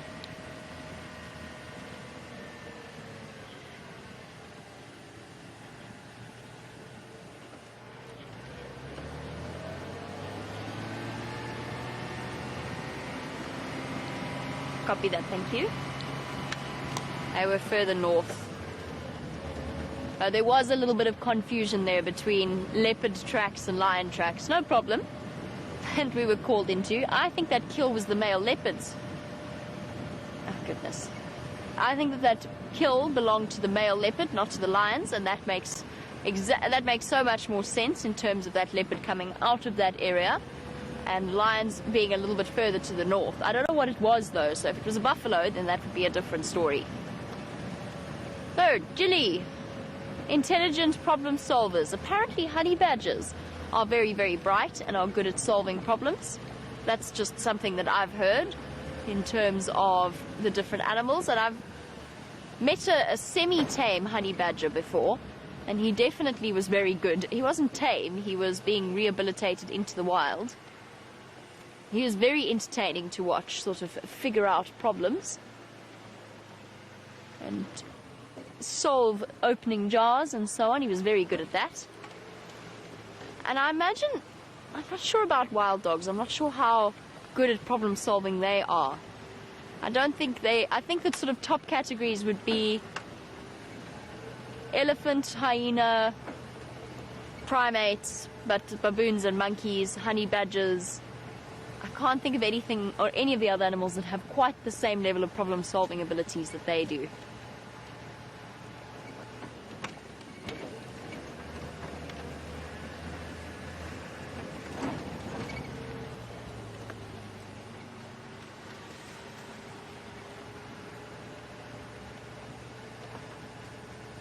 So Brent said the tracks were a little bit further north, coming into the block around here, and that they were heading towards Buffelshoek Dam. So I think it might be nice for us to just go back and check more carefully around the shaded areas and on the eastern side of the dam to see whether or not those lions have decided to pop up. And speaking of lions and Brent and his tracking ability, let's head back over to Cheetah Plains and find out how his explorations of the east are going.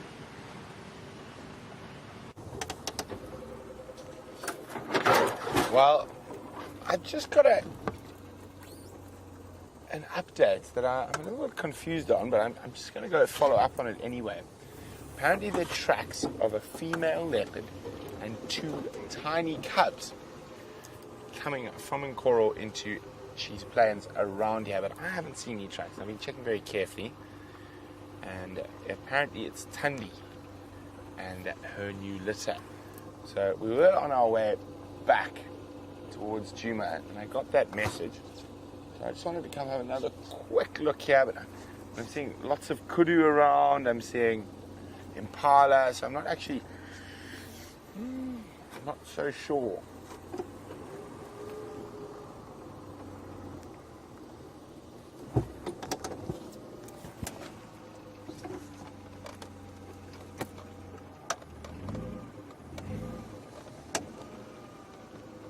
Hello. I'm just going to have a quick look on that softer sand there. See if that tiny little scuff mark is what I think it is. I'm hoping it is what I think it is. I'm sure you guys are hoping that that tiny scuff mark is what I think it is as well. If we know what we're saying now, I might have confused myself slightly.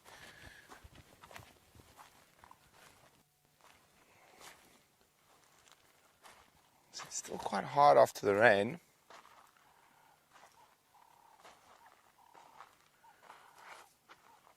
Just go look at my scuff mark again. Oops, my door's open, that's naughty.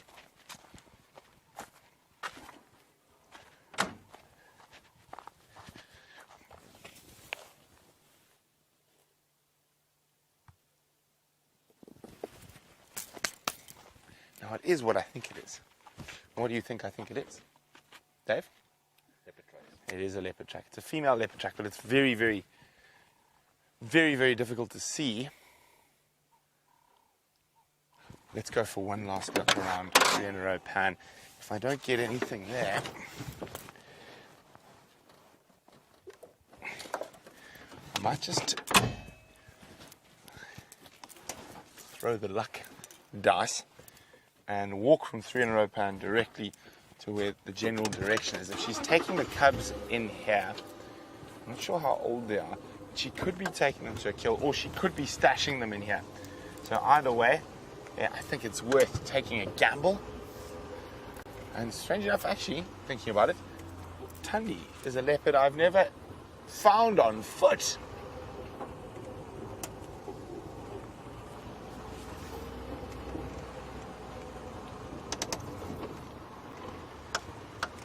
Well done, Manda. Manda, for that, what is the highest altitude a leopard has been recorded at? It was in Tanzania, on Mount Kilimanjaro. A pastor who used to live there, he part of the ex-Cossack army, then became a Lutheran pastor. He's personally climbed Kilimanjaro over 40 times, and this was in the 1920s. He discovered the corpse of a frozen leopard on the crater rim, and it was just under 15,000 feet. Now, a lot of people, of course, said snow leopard in the Himalayas, but the snow leopard and the leopard are 2 different species. They are obviously the same family, but they are not the same species. Now we are being gazed upon by a bemused waterbuck. This is now the 3rd time we've driven past that same waterbuck, so I suppose it's allowed to give us a bit of a bemused look. But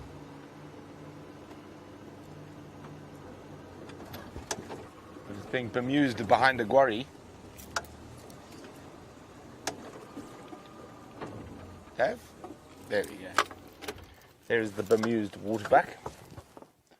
Maybe not so bemused as saying, what are these silly creatures doing? Round and round in circles.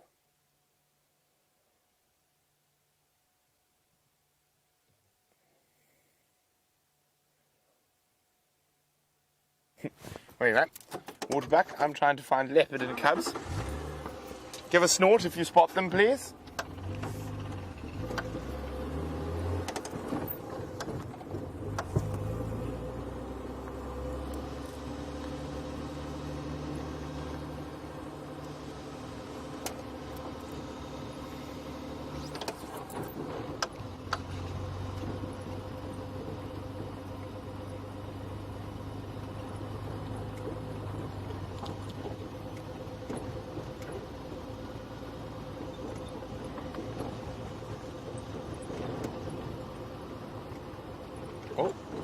so.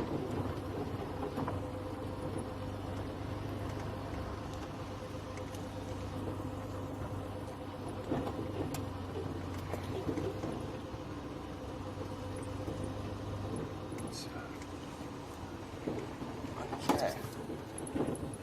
You have some little birds chirping about. They sound quite upset. What could have upset them? Actually, I know exactly what's upset them. This is very close to where we saw that slender mongoose earlier, so that's why the little birds are alarm calling. Let's go back and you can spot one. Okay, you got him there, Dave, yes?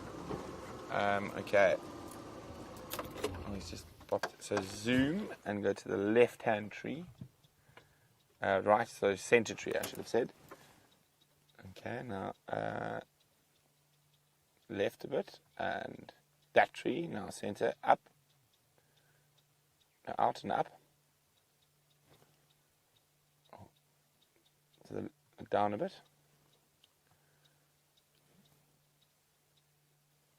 Just there we go, top left corner. Here we go. Little chin spot bat is very upset about something. Whoop. I'm pretty sure that slender mongoose must be around here somewhere.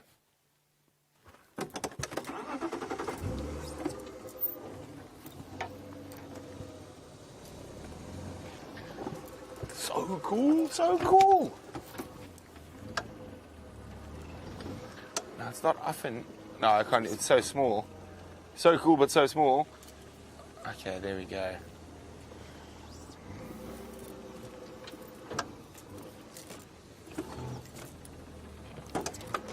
Okay, Dave, this is going to test your camera skills. You ready?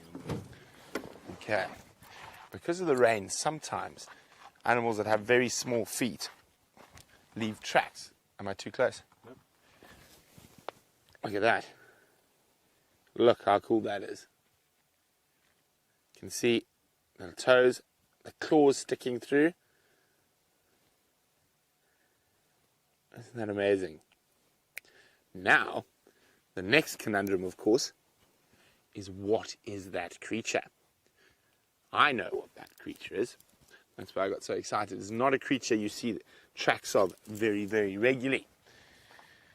Now, let's think. Maybe you guys would like to guess what little critter that was that made those beautiful little footprints.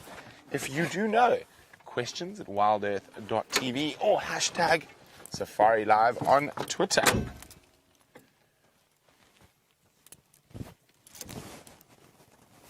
Very, very cool little track.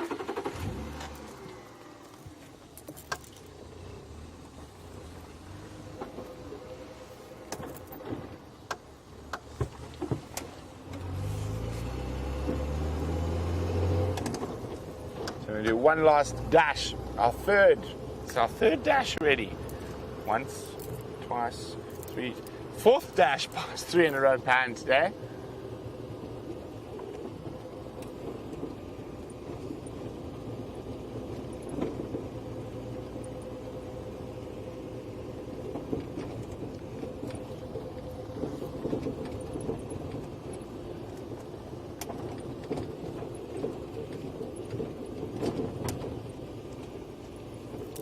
And it is empty as it has been the previous 3 times we have driven past here. No quarantine bathed in golden light atop a termite terrier or in a marula.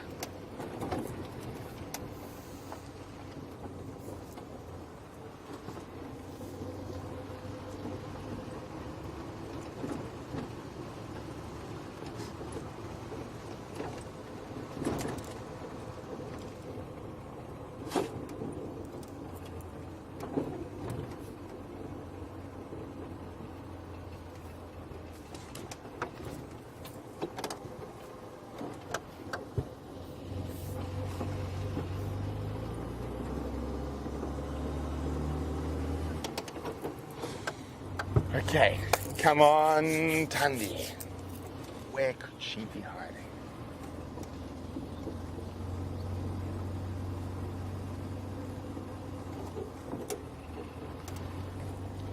while I go try to figure out where Tundi crossed, let's go see what Jamie's been up to.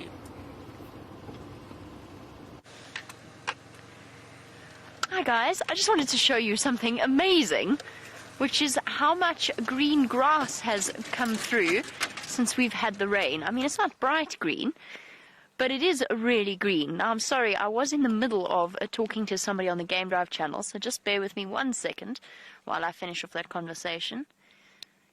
Affirmative, I haven't had any luck. I'm just checking around Buffelshoek East now.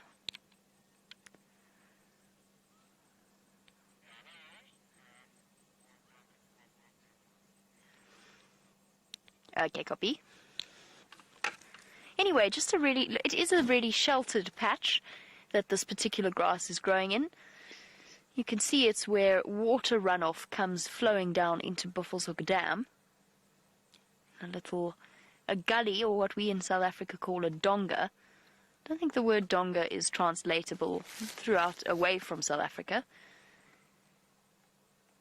But yes, some green growth coming through in terms of the grasses, which is really, really a pleasant surprise, because I didn't think we were going to see any as a result of that rain. I thought that it was a little bit, because of the timing, this time of year, I really didn't think we'd see much in the way of change, at least to the grass side of things. But we seem to be. It'll be happy news for animals like that hippo that we saw at Buffelshoek Dam. And now we are investigating where these lions have gone. Brent said that at least he had one set of tracks coming into this area. This is where I saw the lioness, in the direction that I saw that lioness with the 2 cubs dash past our elephant sighting yesterday morning. And I'm hoping she might have decided to stash them somewhere here. I'm checking really carefully for tracks.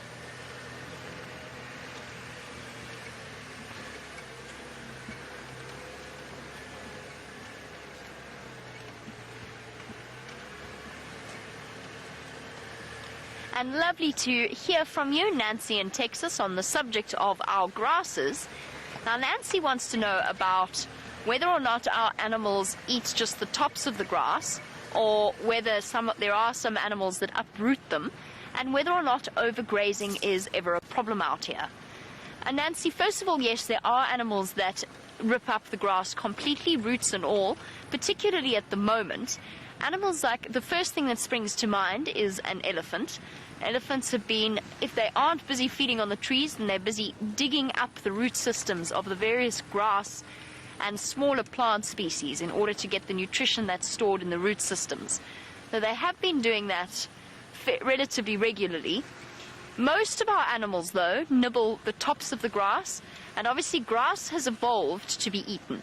So for the last however many thousands of years, the way that grass has developed is it's got growth points at different points along the stem. And so whenever it's eaten, the growth points that sit below it will just resupply that grass, hopefully in the same way that's going to happen with a certain set of sunflower seeds in the camp, or sunflower plants, because that is a very, very sad situation where poor Brian lost his sunflowers to the bushbuck. We could potentially have a problem with overgrazing. However, it's important to remember that this grass has evolved, as I said, to be eaten and to be utilized. This whole area has evolved, the balance has evolved with the animals eating them. So the plants, the trees get eaten by the elephants to stop the woody layer from dominating, and the grass species have been evolved to be eaten in order to propagate. And the only way you get a major problem with overgrazing, which is what we're seeing now, is if you have a drought and you have water holes.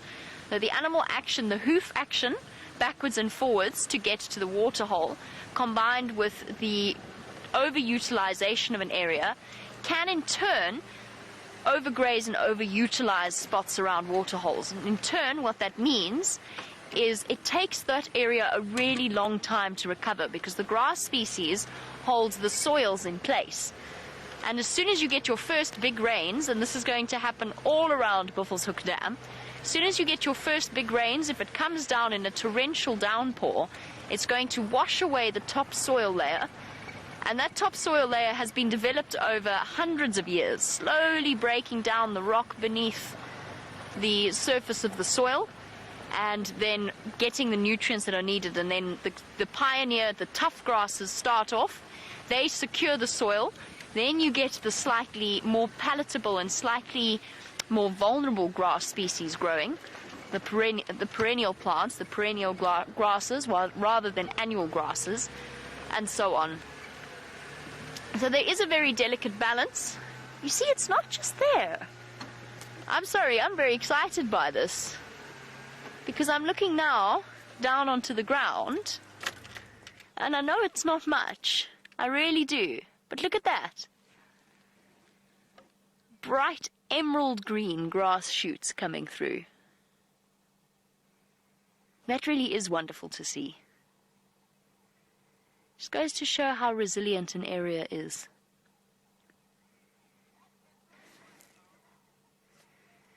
Absolutely lovely. I'm very impressed and not a little bit surprised, but very special to see. We might even be getting flowers again relatively soon.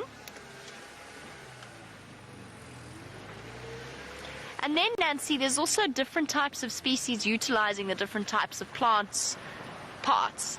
So zebra tend to crop the top part of the grasses. Wildebeest, with their slightly more nimble lips, will go and nibble around at the base of the shoots where the most nutrition is, short of uprooting the plant. Now, that's why you often hear of that symbiotic relationship between wildebeest and zebra. But it doesn't mean they can't exist without each other. Most definitely not. And it's one that I think is slightly overemphasized in the basic guiding books, the story that wildebeest and zebra are always together because they eat different parts of the same plant. You don't really see them together all that often out here. But it is a useful example of different animals utilizing different parts of the grass. No sign of our lions around Buffelshoek Dam. In fact, no sign of anything around Buffelshoek Dam, apart from the new bright green grass shoots, which is really exciting. I have not seen all that many. The antelope aren't around, and that's just because there's still puddles of water on the ground.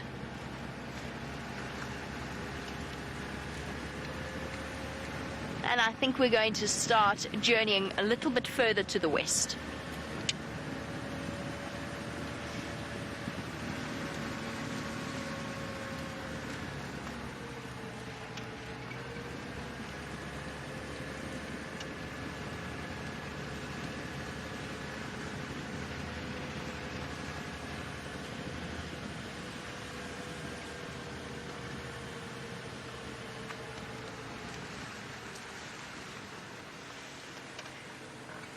I've also spent a lot of time lurking around this area in order to, especially in the evenings, in the sort of hope that all of the aardvark holes that are in this area will translate one day into an aardvark sighting. Because, of course, I'm not famous for, but it's becoming a little bit of an in-joke because I've never ever seen an aardvark in the wild. I don't know what it is.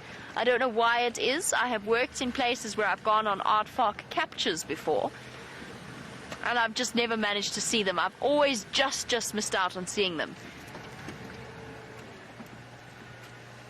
How's that backlighting going to work? Let's see. Beautiful. Sorry, we'll go back to talking about aardvark in the moment. For now, we've got this lovely waterbuck ram. He is absolutely huge. Not quite as fluffy as some of the other waterbuck that we've seen, but the backlighting does give you a nice idea of just how furry these creatures truly are.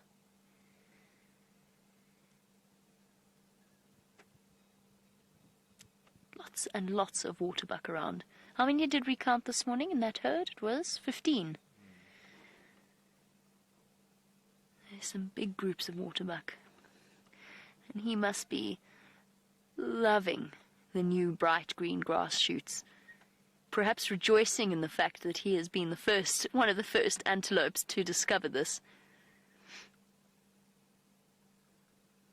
I often wonder whether or not the animals know that rain means fresh food, or if they just take whatever they can get and don't make the connection. I think that they must.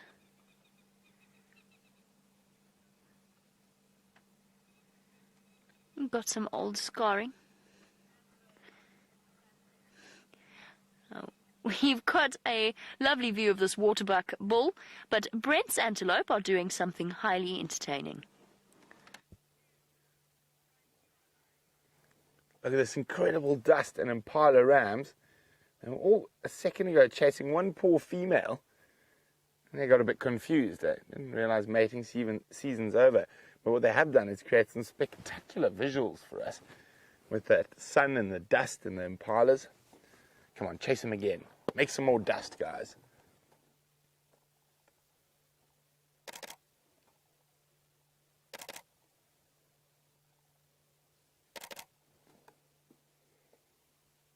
Literally absolute pandemonium going on a few seconds ago. All these males chasing one female.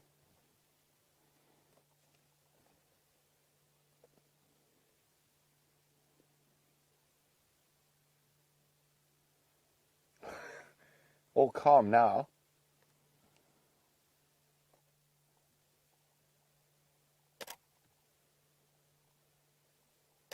Heavily backlight on those impala.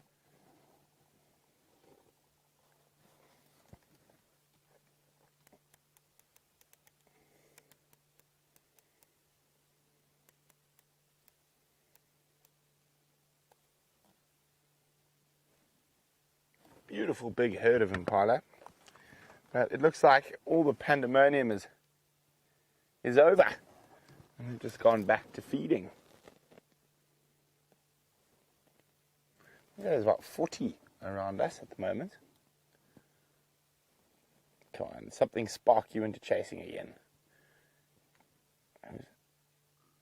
Amazing how much dust and... Oh, here we go. Are we going to go at it again? Boys will be boys. Heard some of those coughs.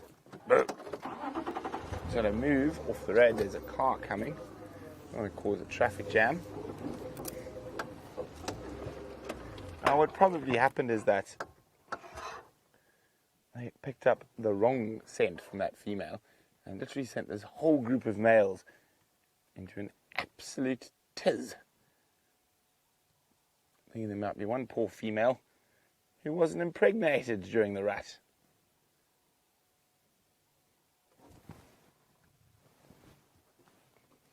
Okay, well, it's all over now. Pity we couldn't show you. So we're going to keep moving, and we've got to go through the Mulwanini shortly.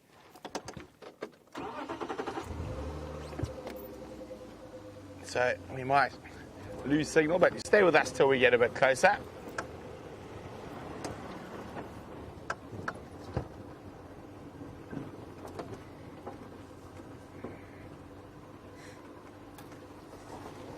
So I think I finally caught you guys on a track.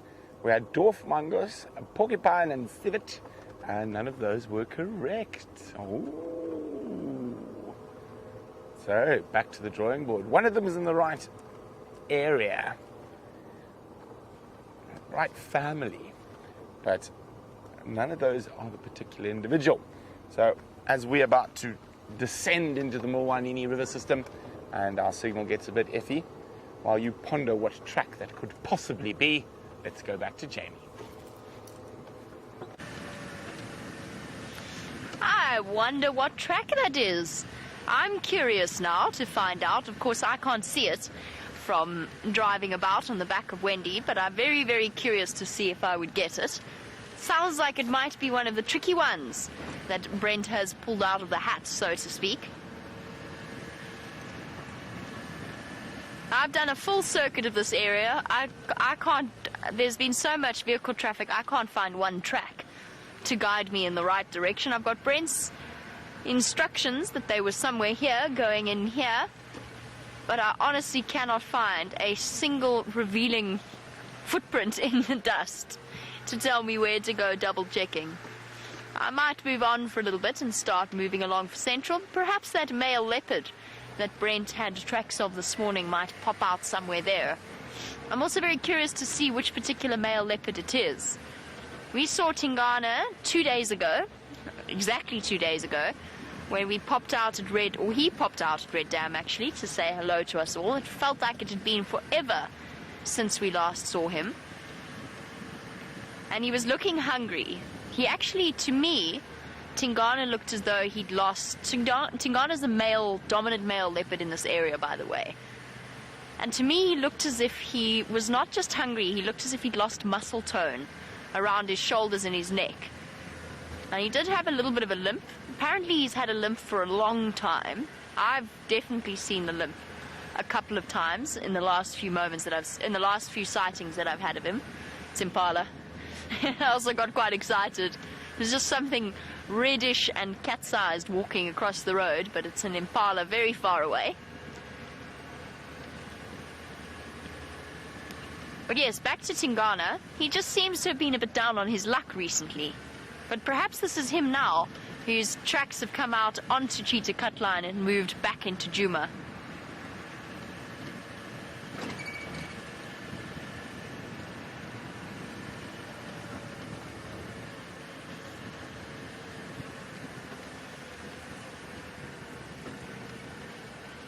And speaking of Tingana, which of course means the shy one, and we've been speaking of the Nkuhuma lionesses and the Birmingham boys and Karula, Lily would like to know how we go about naming the animals, how we go about coming up with the names of the animals.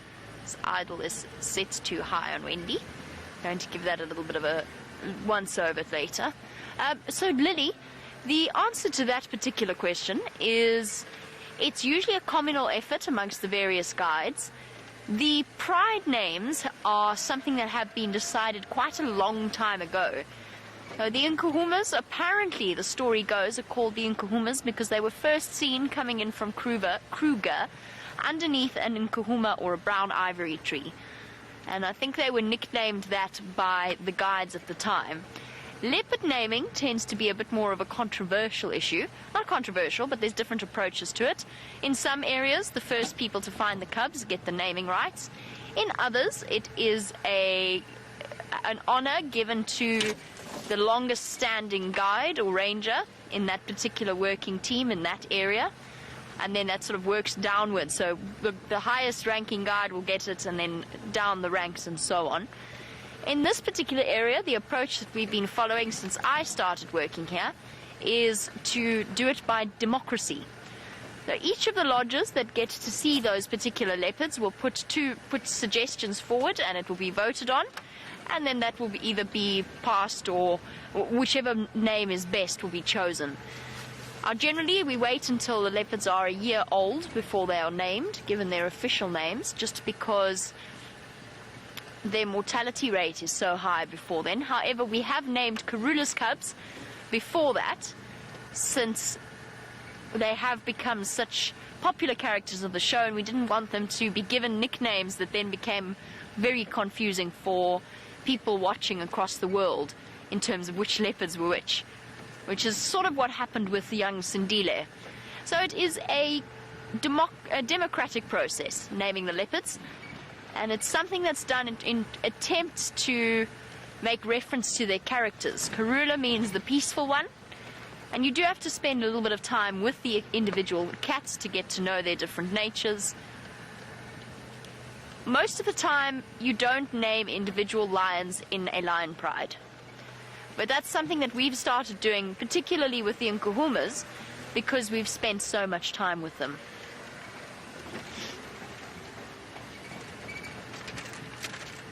So in that case, it's actually, this is more a WildEarth naming than it is any kind of official standpoint from the other lodges. The same applies to our hyena names. Those are completely names of our own for us and the viewers of Safari Live. and none of the other lodges will recognize them or call them by those names.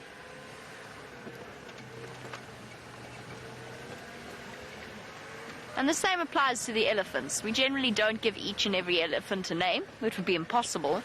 But those characters that we do see on a regular basis, then we do give them a name, because it's easy to refer to them and to talk about their background in that way.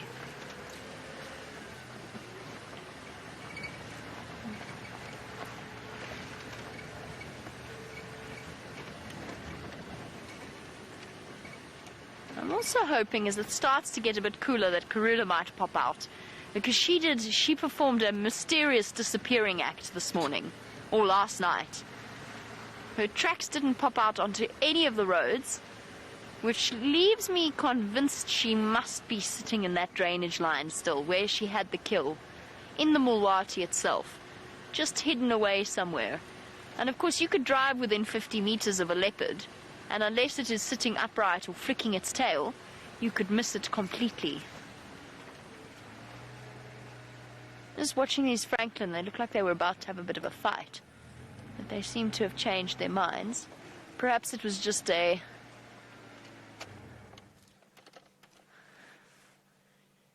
miscoordination of movements. One landed on top of the other one. But I think it was an accident. And some crested Franklin for us.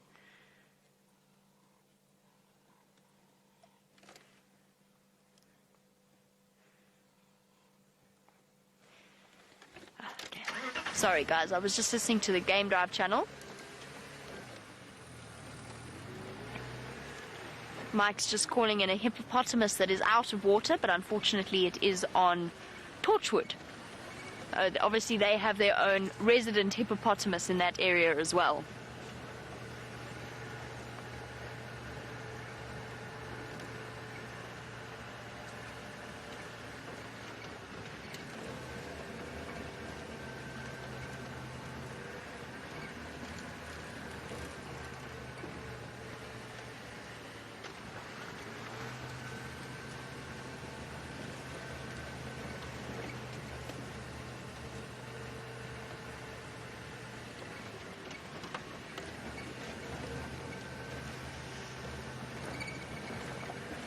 Okay, decision time.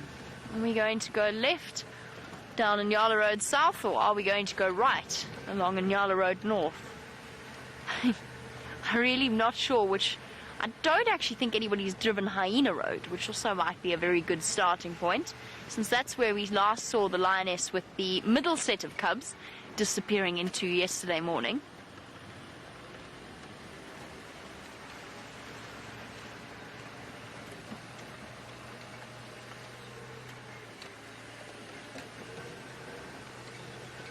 And while I decide whether to go left or right, it seems as though Brent and myself, thinking along similar lines, he's popped into the Mulwati drainage line to go and see, I imagine, whether or not that male leopard or Karula have popped out somewhere there.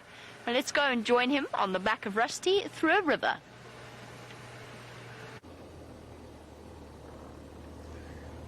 So we're in that Mulwati riverbed, and I'm just checking very carefully. I did drive here this morning, so I'm trying to see if there are any leopard tracks on top of where I drove. And that would be very nice. Give us a good chance of possibly finding one.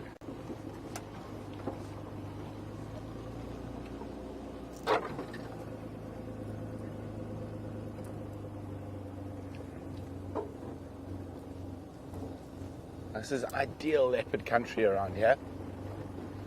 Especially if you've got cubs, there's lots of good spots to hide them, lots of trees, lots of thickets.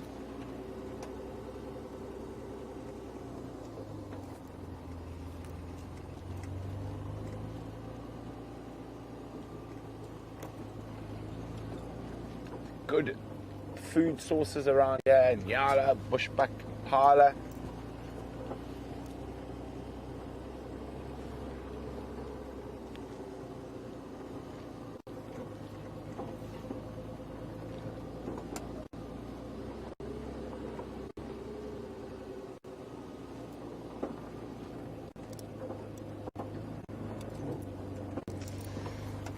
Hi, Marsha.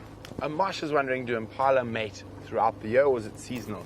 They are one of our seasonal breeders, Marsha, and they've just finished finished mating. It's normally March, sometimes early March, normally April, May, and then they're going to give birth.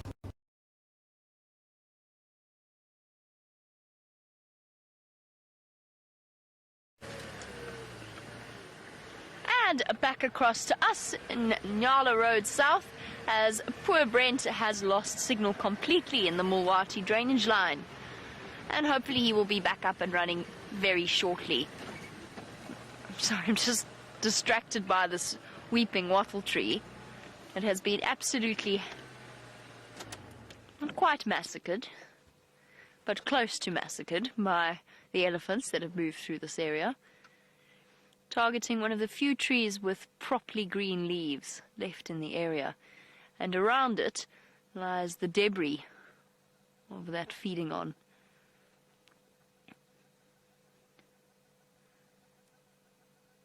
Also gives me a nice opportunity to just stop and listen. One thing I've noticed about the elephants while they're eating this weeping wattle is they are... Oh goodness, sorry, I put my jacket around my earpiece. I'm all zipped up inside. Zipped up inside me, so I can't get out. There we go. The one thing I've noticed a lot with them eating the weeping wattle trees is that they're not concentrating so much on the leaves, which aren't very nutritious at all, but they are spending a great deal of time, if we drag this bit over here, they are spending a lot of time stripping away the bark. This is the end result when you next see an elephant. Get off, there we go. Next time you see an elephant put the branch in one side and then they sort of twist it around with their trunk, and this one's quite heavy so I can't do it with one hand. They kind of eat away the bark and it comes out the other side completely stripped of whatever cambium layer it has left. And it just keeps going, and they make it look so easy, but it's actually quite difficult to do. Obviously, I'm not going to try and do it with my teeth, but just in terms of balancing this end. But I suppose having a tusk also helps. So they're after this strip of wood. This, by the way, is the same tree that Ryan used on his interview drive to make string out of. He ended up making a bracelet by stripping away this layer, but he chose a young one. Oh no, it wasn't, sorry. It wasn't. It was a terminalia, my mistake. It works as well with weeping wattles, is actually where I was going to go with this. He chose the terminalia. It does work with weeping wattles as well as knob thorns. So they're obviously desperate at this point, because generally elephants avoid the weeping wattle trees. They tend not to have that much in the way of nutrition. And that weeping wattle is going to be fine, but most of its main stem is broken. We've still got parts of it intact, so it will survive the meal of the elephants. We decided to go left, by the way, down in Nyala Road South.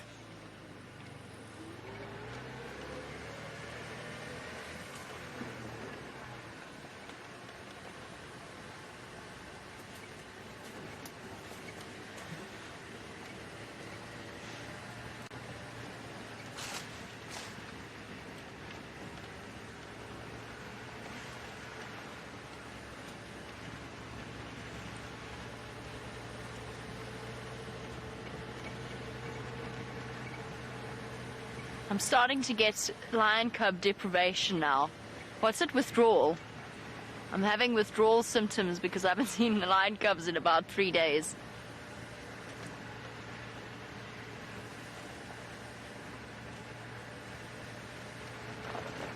And I haven't seen the older set of cubs in what feels like forever. Has probably only been a week, but it feels longer. And I can't wait to find them again to see how much they've grown.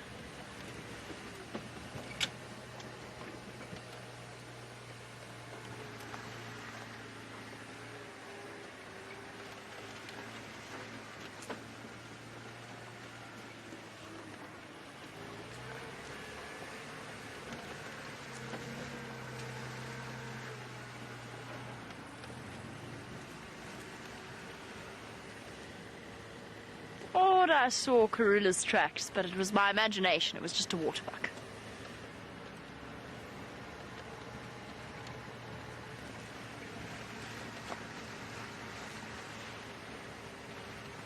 And lots of fresh elephant tracks as well, which is good, because this morning we were talking about the fact that we were feeling slightly abandoned by our elephant herds. I don't know where they've been going or what they've been up to, but they have just disappeared. The elephants that we saw earlier this afternoon are the first elephants I've seen in well over 24 hours, and it feels as though the place goes from teeming with elephants to having hardly any elephants left. Stay. Oh. It was a brave choice. It was a brave and risky decision, and it did not yield any results except for the twitch of some ears behind the trees of a grey duiker.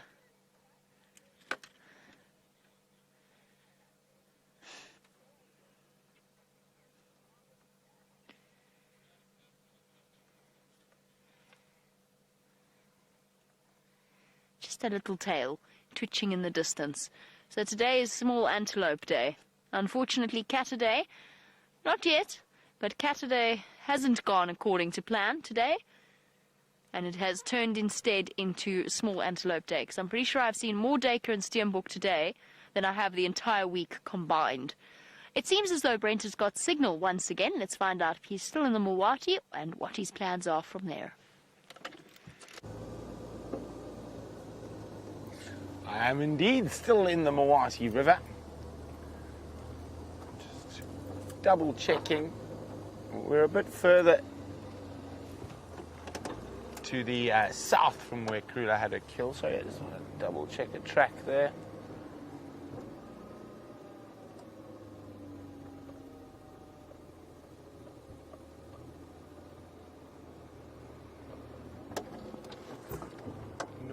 Nope. Come on, Queenie, where are you hiding? So we haven't seen tracks of her anywhere, which leads me to believe she might just be snoozing somewhere in the Mawati River system. Now, it's nice, it's cool, there's lots of little puddles around. There's a duiker running across, disappearing.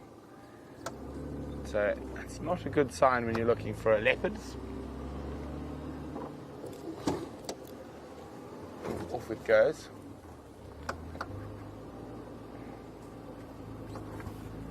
And we're almost to the end of our Mawati adventure, as that there is a large tree that is blocked away, but never fear. Hold on, Dave. Are we gonna make it? Oh, so close. Oh, that was it. You need a bit of speed in the sand to get up the hill. Maybe we'll try again. Let's get a bit of a run up. Do you think we're going to make it, Dave? I'm not so sure. That sand looks quite loose. Let's go.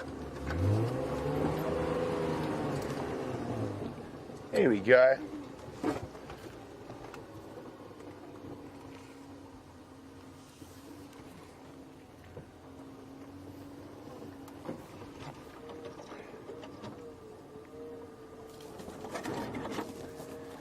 So I'll hint that the track was definitely not from a porcupine, and it was definitely not from a civet. It was definitely not from a dwarf mongoose, but something that shares a common ancestor with a dwarf mongoose.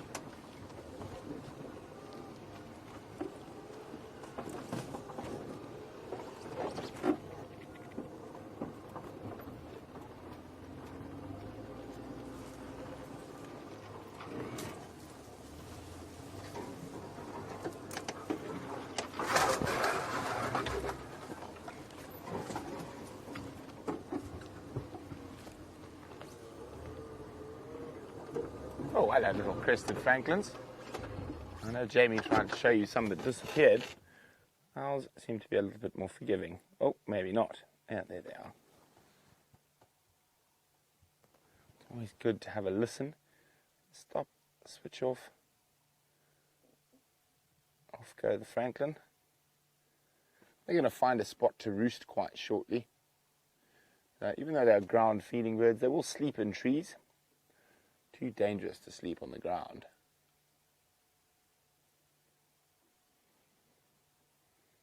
Anyway, of our little francolins.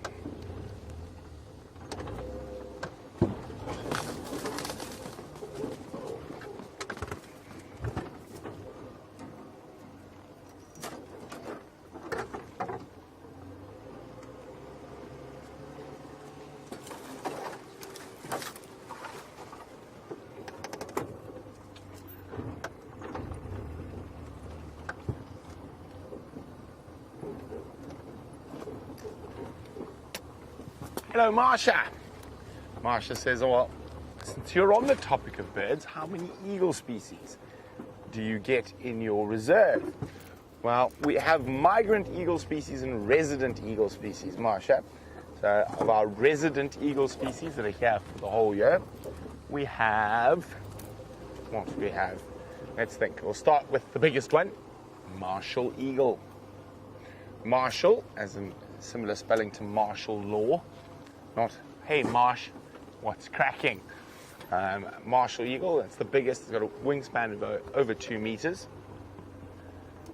And what else? African hawk eagle. So we're on 2. Bateleur. 3. Brown snake eagle. 4. Tawny eagle. 5. You have the possibility. I've never seen one on Djuma, but they do. I have seen in other parts of Sabi Sands. A black-breasted snake eagle. So what were we on there now? Martial, Bateleur, brown snake, tawny, black-breasted snake eagle, crowned eagle along the rivers. Crowned eagle, so we're on 6. I'm trying to think now. I think that's. No, long-crested eagle has been recorded in the Sabi Sands as well, so that's 7.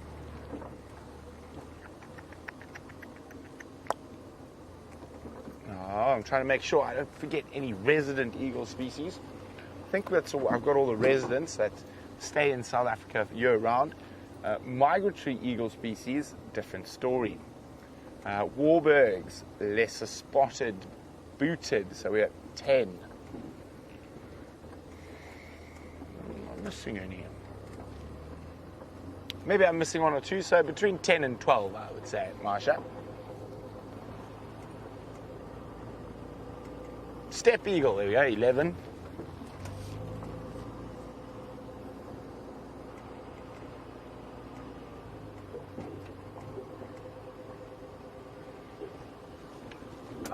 So the Sabi Sands Game Reserve is made up of a whole bunch of smaller properties, and Michael is wondering how many different reserves make up the Sabi Sands. So Michael, just remember there's some commercial reserves and there's some non-commercial reserves. So of the commercial reserves, we're on Djuma, there's Cheetah Plains, Nkoro, Arathusa, Chitwa, Sibambili, Elephant Plains, that's in the north. Let's drop down one. And you've got Mala Mala, Londolozi, Singita, so 10. Are we more than 10? I think we're 10. Ulasaba, Dulini, Exeter. What else is in the west? Savannah. Might be missing one around there somewhere. And okay, let's go further south. Then you got Nottens. And 20, Sabi. 21, Lion Sands. 22, and Umkombe, 23.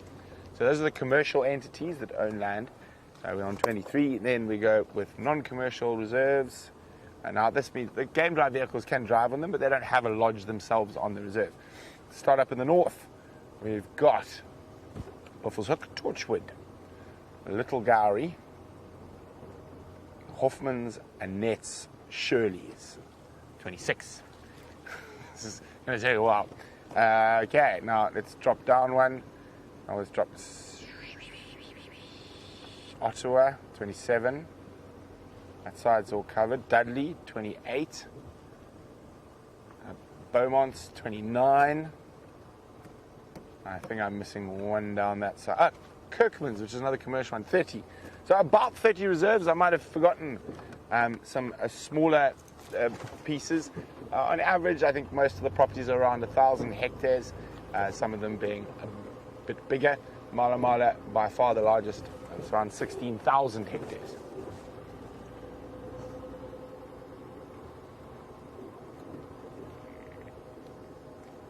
Michael, I hope that helps. I might have forgot one or two. At least 30. Oh, I did forget another one. Now I forgot to remember his name. Down south. 31. Just call it 31. Where's Karula hiding? Not a track.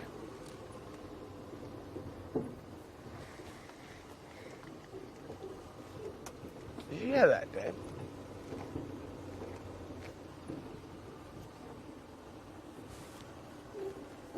I was correct. I thought I heard a tree being savaged. Oh, unfortunately, it's definitely not going to be the best visual.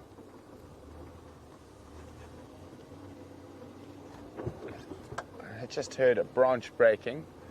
And of course, they are disappearing into the Mawati River in a section where we can't drive. But there is a large grey behind. And that is what I heard. The noise of elephants feeding.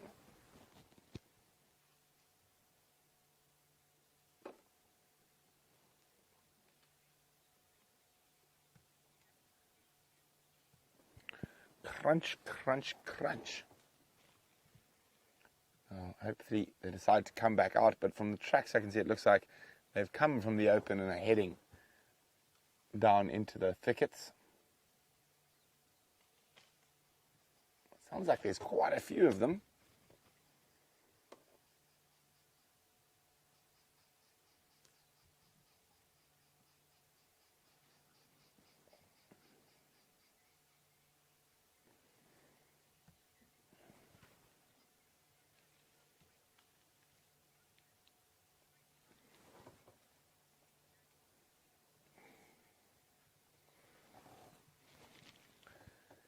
Mike is wondering, even though elephant bulls travel vast distances, do they ever encounter their natal herd? So the herd they were born into. Mike, it's possible. I'm pretty sure it is very, very possible that they would, in their wanderings, encounter their natal herd. But to know for sure, I don't know if anyone's ever done any studies on that. There we go. Elephants have disappeared pretty much into the thickets. So we're going to keep checking around. And I'm actually, for once, running out of deer's way to look for Karula. So I think from now on, we're going to let Dave choose which direction we go. Dave likes that idea. But then also, if we don't find anything, we can beat him with a stick and blame him for not finding any cats on Catterday. We'll give you a pat on the back and say, well done, dangerous dish. Life's not fair, Dave. Okay, so we're coming up towards Vuyatela.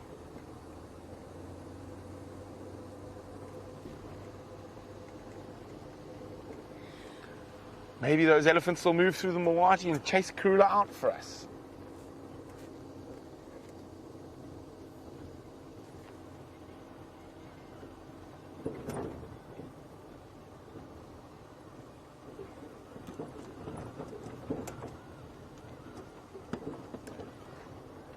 Hi, Fiona. Fiona's wondering, what qualifications do you need to be a safari guide? And what do you study? Well, Fiona, you can study whatever you would like. I know safari guides who have studied accounting, law, art, actuarial science. What else? Oh, environment, obviously, of course, the environmental ones, wildlife management, conservation, all that type of stuff. But the one thing about being a safari guide is, as much science as it is actually not a science, it's an art. So the most important thing about being a safari guide is actually looking after your guests. You're in an entertainment business.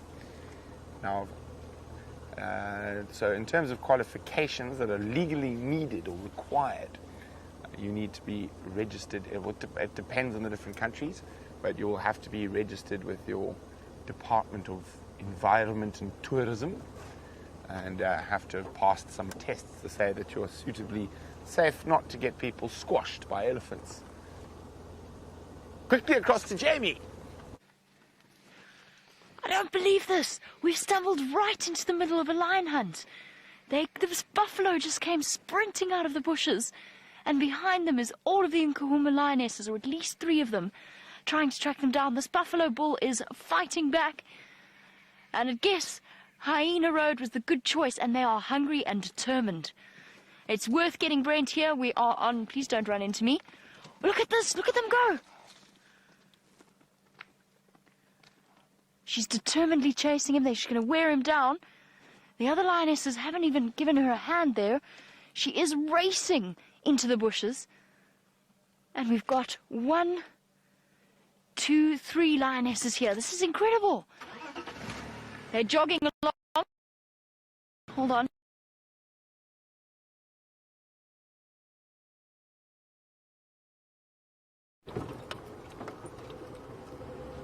Okay, isn't that exciting? So Jamie's found lions on the hunt. It is in a bit of a windy signal area. It's a bit of a dodgy area, so we're gonna go give her a hand in that area. Yay! Well done, Jamie! Jamie saved cat a day. Brent and Dave failed cat a day.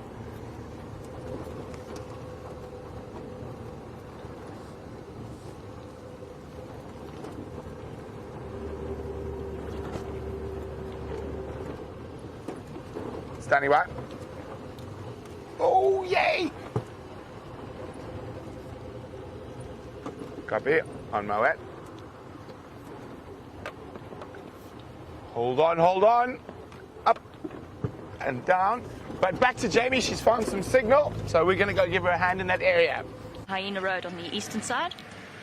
They are chasing the buffalo, are racing away. They've gone into the drainage line system. And we are going to lose signal in here, but Brent is on his way. Oh, you on there, Andre?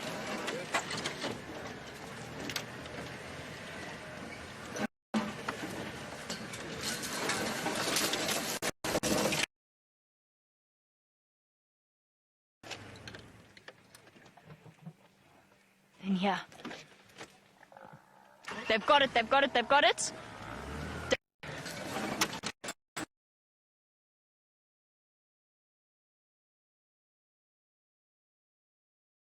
Inside my toilet. Okay, we're trying to get there as fast as possible. I'm just going to have to be on the radio and try not lose Dave. Jamie, on Central Junction, Gary cut line. Confirm I must come to the southern side of Hyena Road or head to the north.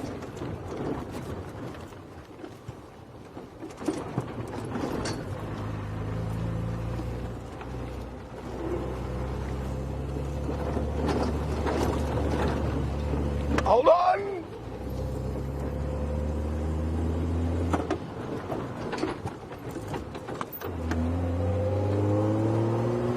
Ferrari Safari.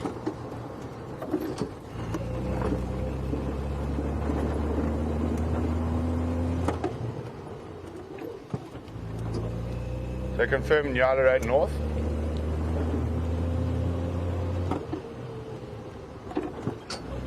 Jamie's excited, she's not keying her mic. I can't hear her.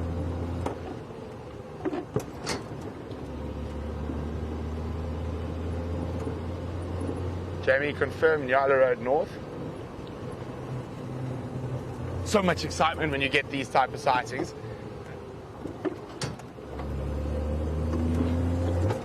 It sounds like they're actually on top of one, so hold on. Hopefully Rusty's got better signal there. Hold on, guys!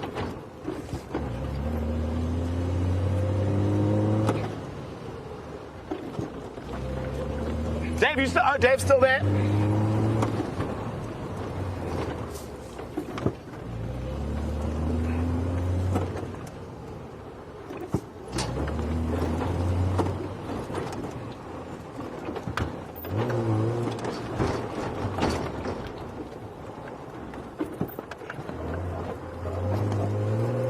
Sorry, I'm not talking and looking at the camera. I really have to concentrate. Quickly, Jamie's got signal. Dramatic sense. You're back. Guys, shit, they've caught the buffalo. This is not for sensitive viewers. We went black screen sensitive viewers to watch, so please turn off.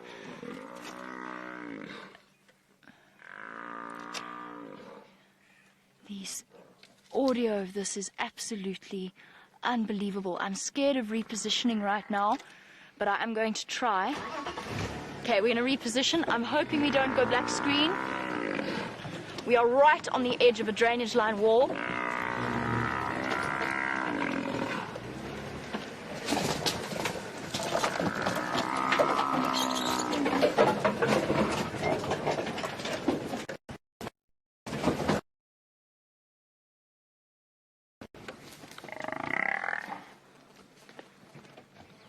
We've got to be very, very careful here that we don't get in the way of what's happening.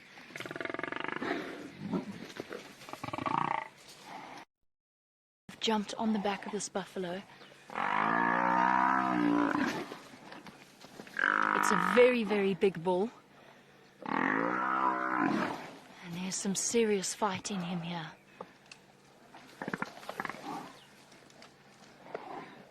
This could go on for an incredible period of time, and this is what the rawest version of wildlife out here is truly like.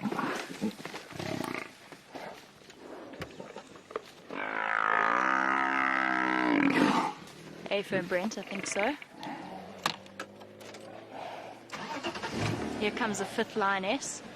I just need to make sure that we've got an escape route here in case this buffalo comes to us.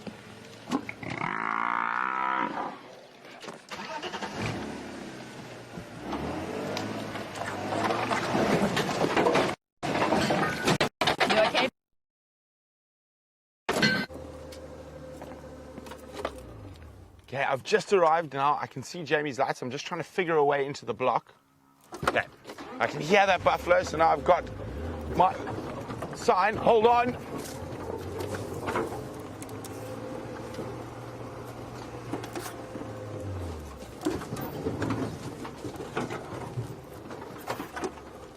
Hey, firm. There's a very steep. Okay. So you're back across to Jamie. Look at this. This is incredible, guys. We had to move the car out of the way. We found ourselves in a really serious position there with the buffalo running towards us. And we had to get out of his way. He is a 900-kilogram animal that is very, very frightened right now. And we found ourselves in a very difficult position. He was trying to charge the lions that were around us, and we had to move.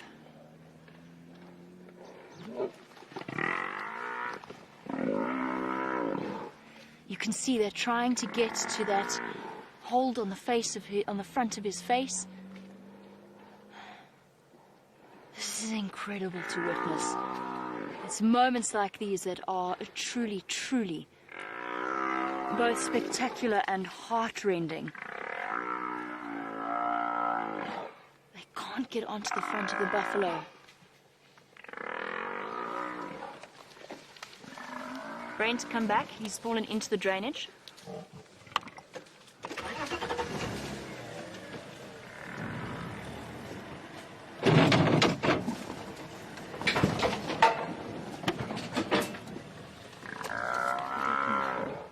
Pardon? I'm going to. Okay, we can hear Brent on his way.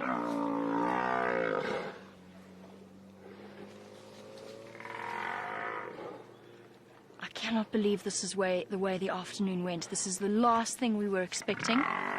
He's still fighting back. He's still chasing the lionesses away. Brent is racing back towards the scene because we cannot get down here without rolling the vehicle. If you can get in from there, that'll be your best approach.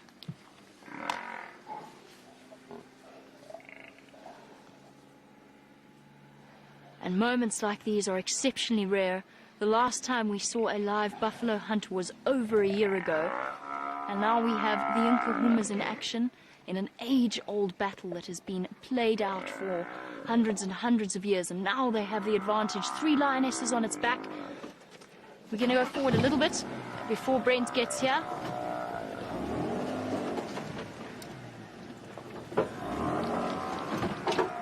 There we go. How's your view there, Jean-Andre? All of them are on top of it now. They've taken it down, and this buffalo has just lost the battle. They need to get to the front of its head. They need to grab its neck or the nose.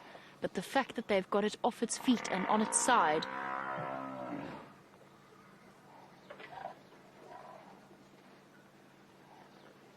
And now comes the difficult part. The sounds of this buffalo is absolutely heart-wrenching. And at the same time, we've become so invested in these lionesses. We know that they have 3 sets of cubs to feed. And demonstrating why the lion is the apex predator. All 5 of them working together as a cohesive unit. You can hear Brent on his way. And Buffalo is still fighting to get up. But his battle is lost. And the lionesses have him. And here comes Brent around the side of the drainage line wall.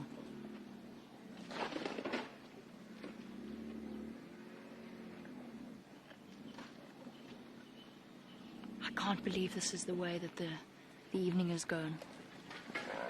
Oh, he's up! I don't believe it, he's got up! One powerful push of those legs, a desperate last struggle of a buffalo that is losing this fight. Over to Brent, who has got a different view. So we just managed to get down here. I know this is very disturbing for some people. It looks like all the Ngoma ladies.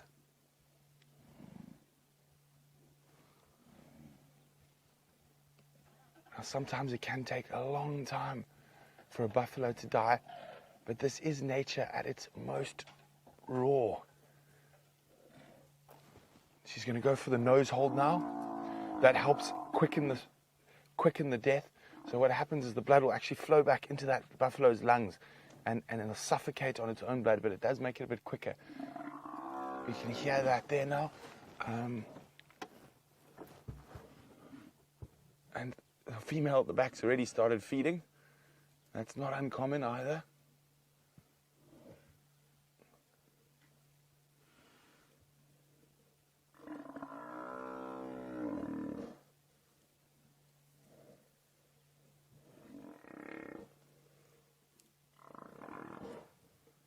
I know this is really hard,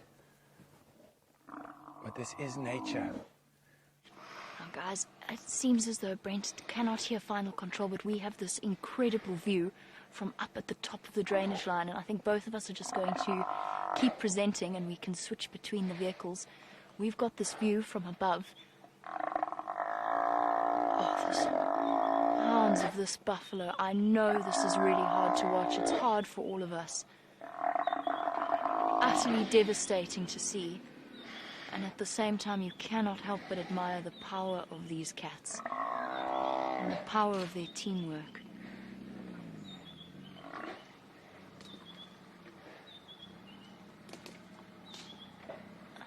Look at that. Absolutely incredible. As raw as it gets.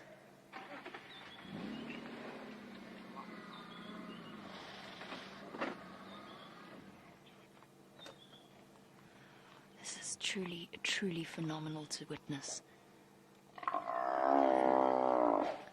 I have seen this go on for over an hour, but slowly but surely, this buffalo is getting weaker and weaker.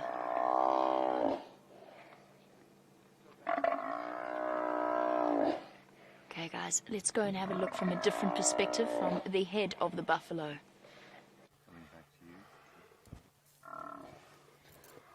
Okay, look at this, we're right here. We've just repositioned to get a better view here. And you can see the lioness at the back has already started feeding. That's not uncommon.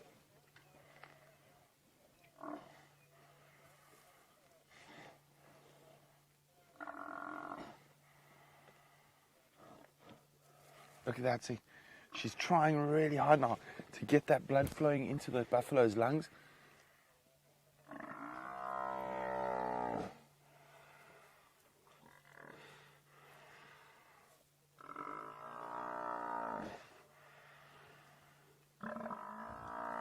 Oh, see, she just got kicked. So there's still...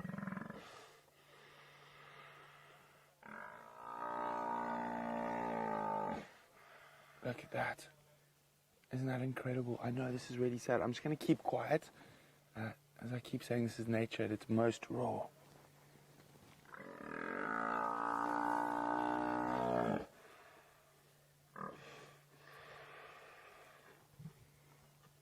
Let's go back to see what Jamie's view from the top is.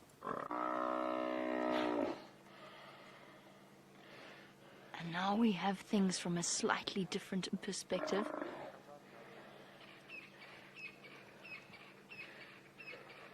You can hear the desperate breathing of the buffalo. This is one of the hardest sights to witness out here, particularly with such an enormous buffalo bull. And the silence of the evening is just broken by the distress calls. Let's go and have a different look from Brent's perspective. Maybe you can see, you can hear that labored breathing, that blood is now going into the lungs. And you can see the other lionesses aren't too perturbed at keeping it down now. They're starting to feed.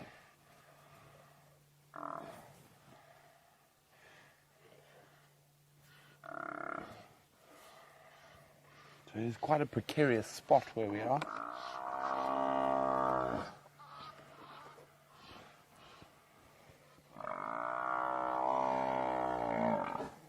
You can see that buffalo is still trying to get out. It's amazing the fight these old buffalo bulls have.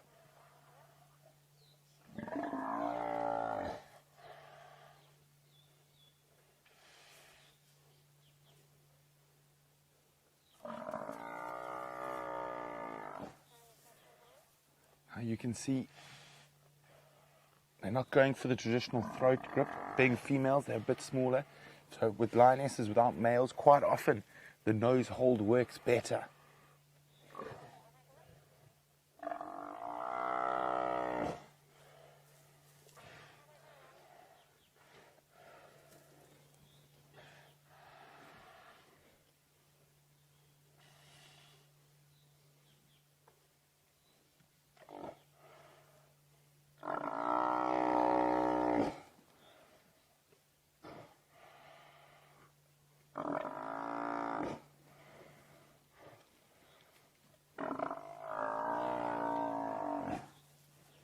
So I know this is really, really difficult for a lot of people to watch.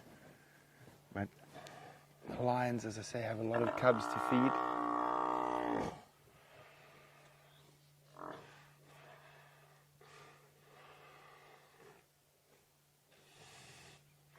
Yeah, he's starting to struggle to breathe as his lungs fill with blood.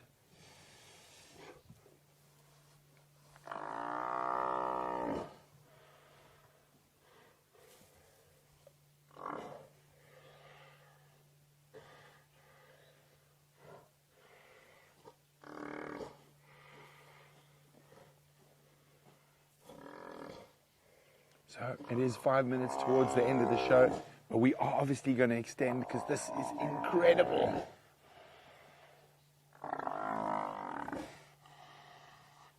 And remember, this is live. This is happening at right this very second. The Nkuhuma Pride of Lions have caught an old dugger boy. Abel, try from where you are now.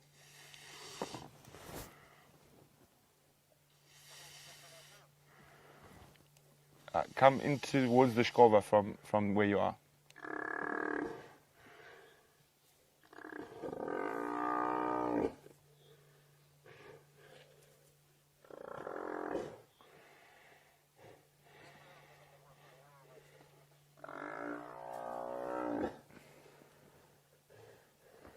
Copy. You can see how the blood is starting to coagulate almost there, and you can see the pink frothiness of that blood. Is quite a bit of it is coming up from the lungs.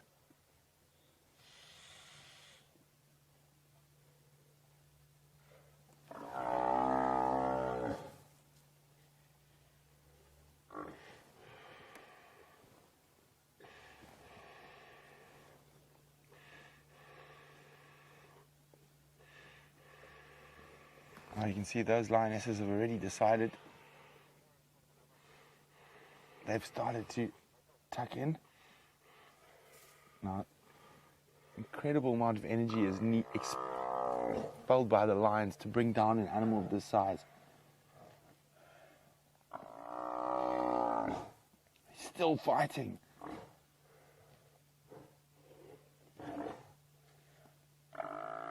I'm afraid, for his sake, I think this battle is lost.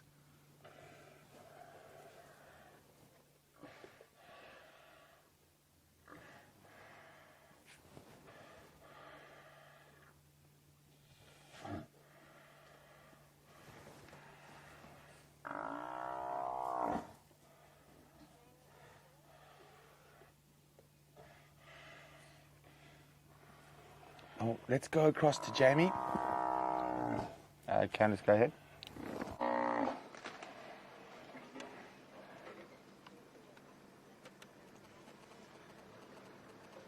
The air is just rent with the sound of this buffalo. I cannot believe how long he has fought for. Truly filled with admiration for these incredible animals. And it's both an exhilarating and a heartbreaking sight. These lionesses doing what they do best. I'm going to send you back over to Brent. We just want to keep giving you a view from an alternate perspective.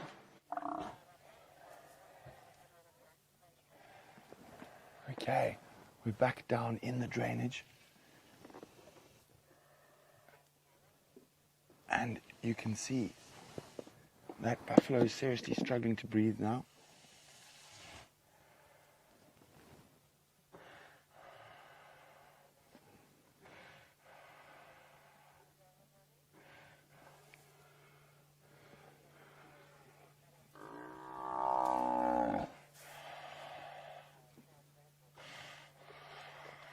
So, I know this is quite difficult to watch, but it shouldn't be too long.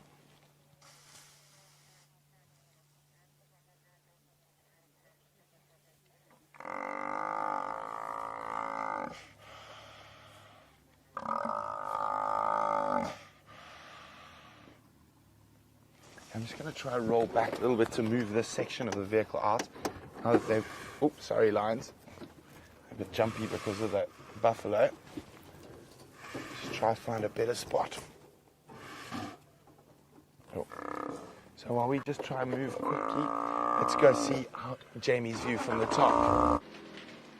And while Brent changes his position, we still have this extraordinary view. I have never seen a lion hunt from this perspective.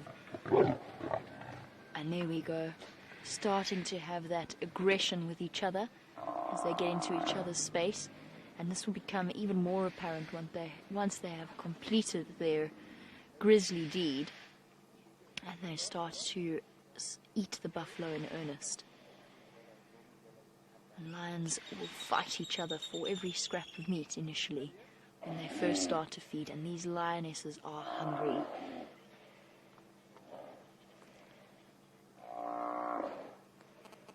Now guys, one of us is going to have to give up our position in the sighting relatively soon so that other vehicles can come in, and because of the perspective that I'm in, I think Brent has got a better position. So we will stay here for as long as possible. My arm is starting to shake because the adrenaline is just adrenaline has just kicked in. This is absolutely extraordinary. Here's Brent repositioning and chatting to Mike. This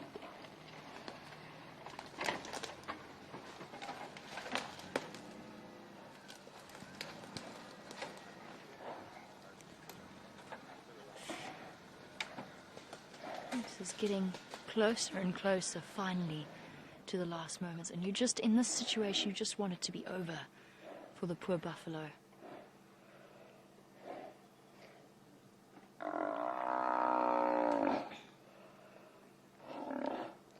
The lioness is playing a patient waiting game. One of the lionesses taking point at the head. Guys, this will be our last perspective from this angle. We have to give up our position in this sighting. We're going to move off and let other vehicles come in, but we're going to send you back over to Brent. No, Jamie, don't go. Unfortunately, this battery is going to last another 5 minutes at the most on our camera, so I think we'll give up our spot, and it is also Jamie who found them hunting. So maybe this will give Jamie a chance to get down and around to my position before our battery dies. As you can see, that buffalo, look at that lioness is getting kicked in the head, but she's still trying to feed.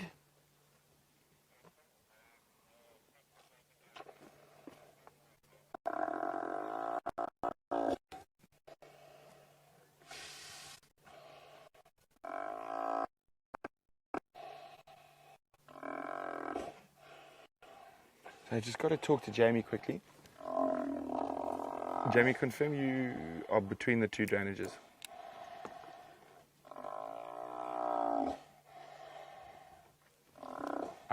Okay. We'll stay just as long as our battery's about to die. So Vernon, you can come take my spot, and then Mike, you'll be first standing by.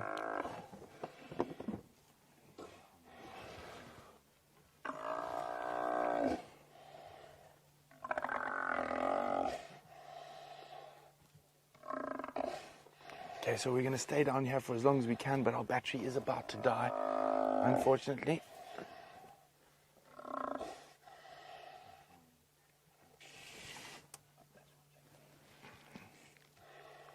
Look at that. So I know this can be quite harsh. That they are already feeding. She's actually opening up his stomach at the moment, but he's still alive. And the other lioness is feeding off his rump.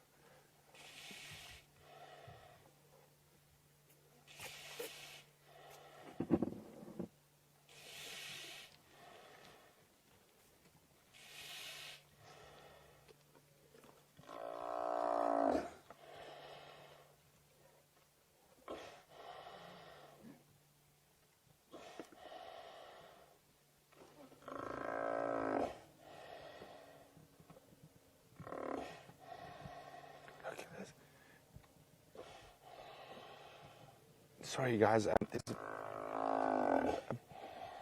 a bit of...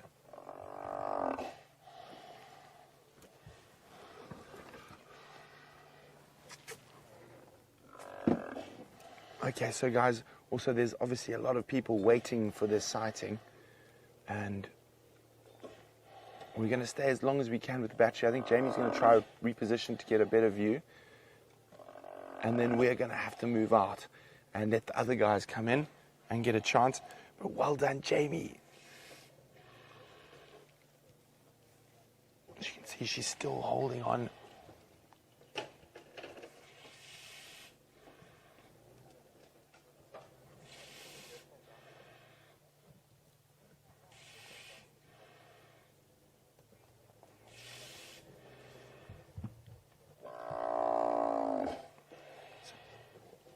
So Buffalo, oh, he's still fighting. I know this is really difficult to watch, guys, but this, as I keep saying, is nature. And those little cubs we love so much are sustained on the milk of this buffalo.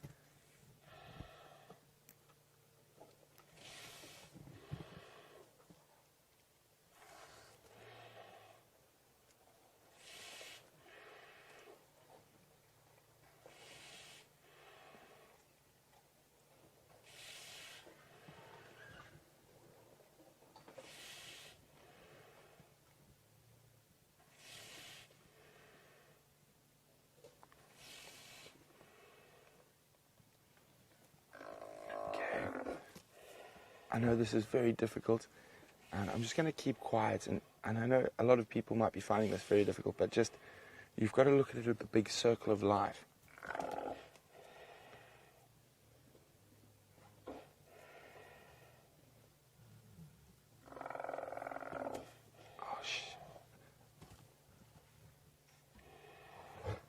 Oh, they're already starting to fight over feeding.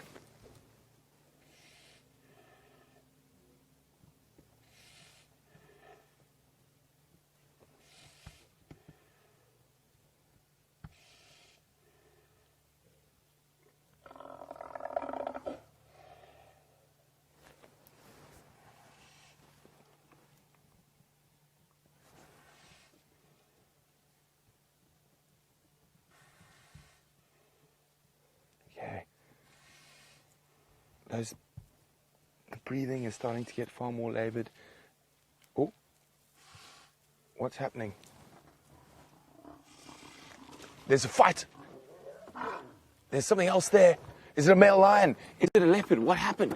That lioness just took off. That lion just took off and chased something.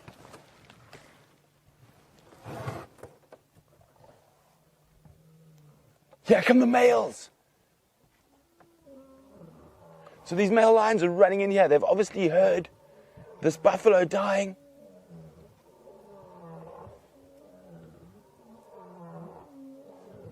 But the lioness obviously weren't sure whether... Well, some of the lionesses are running away. This might not be the Birminghams. Could this be new males, Salati males? Look at this, isn't this amazing?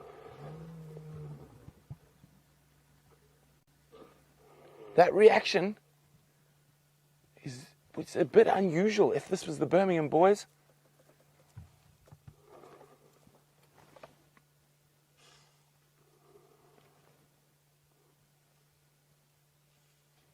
What is going on?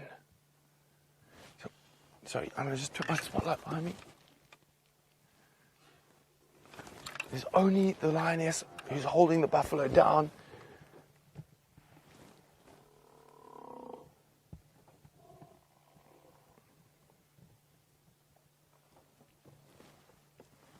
What? Could it be the Birminghams? Could it be new males? Stations 4 of the one side to have run away after those one was caught. Only one still in the buffalo.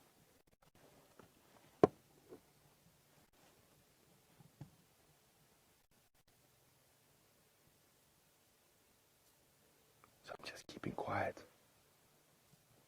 I'm trying to hear if those males, if or when those males arrive.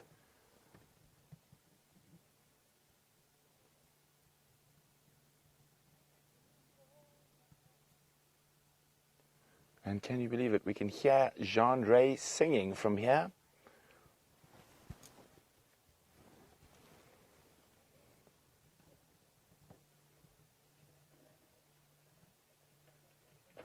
I think the buffalo's finally died. No. Oh, yes, I think that was just nerves. What happens when you look up and all your sisters are gone? Look at that face.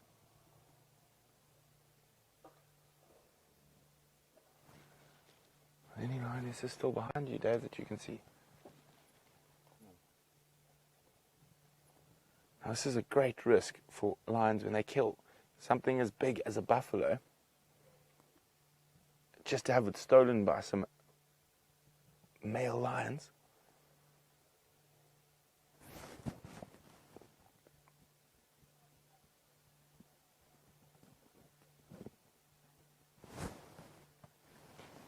So our battery seems to be surviving for now, but we don't know how long it's going to last. So if we do disappear, we do apologize. Jamie is trying to get around.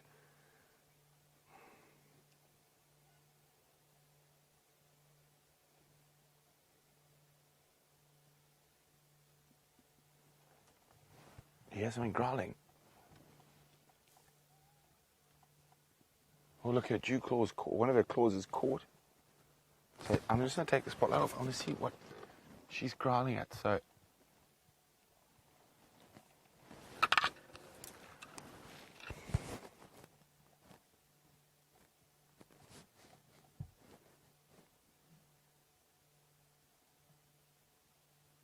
now, that buffalo's distress calls could have brought male lions running in from 10 kilometers away. Oh, sounds like someone's coming back. Ah, one of the lionesses is coming back behind us. So the initial panic seems to be over. It could be the Birmingham boys. She's going to walk right next to Dave, and she's going to pop out right in the corner of the camera. And I can hear another one walking in behind me. There's a male, there's the male.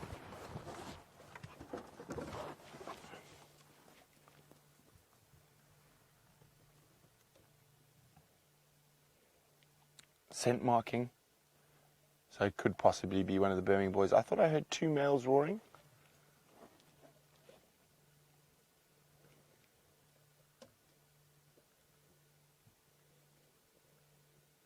So I'm sure he's going to come down.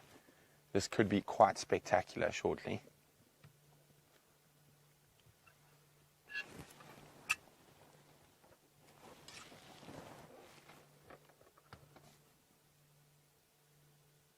I saw another set of eyes behind him. So I thought I heard 2 males.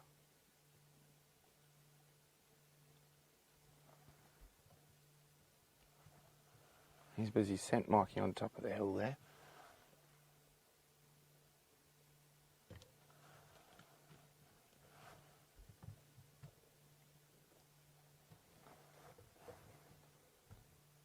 Now you can see the lioness who did the killing is panting heavily.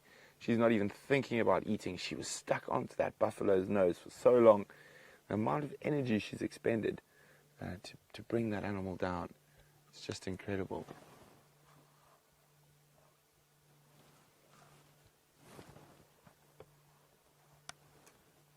Dave, just tell me what you want.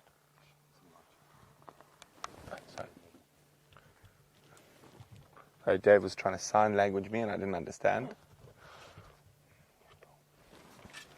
There's that male, he's still up on top. There he is.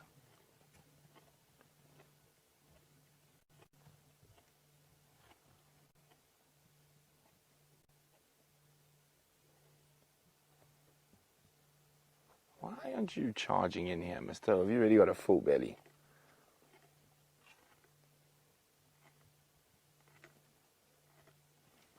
Dave, just come back. I want to see something on the other side of the spotlight.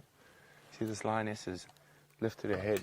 As I said, I thought I heard males coming from the northwest as well. I can't see.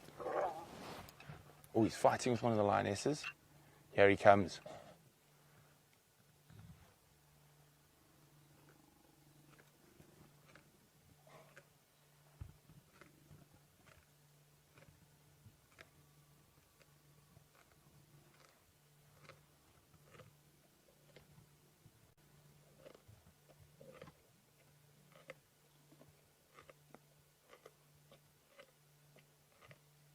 Yay, free meal. Definitely looks like one of the Birminghams. Yep, you can just see the scent marking, the lioness's reactions to him. He's got such a full belly.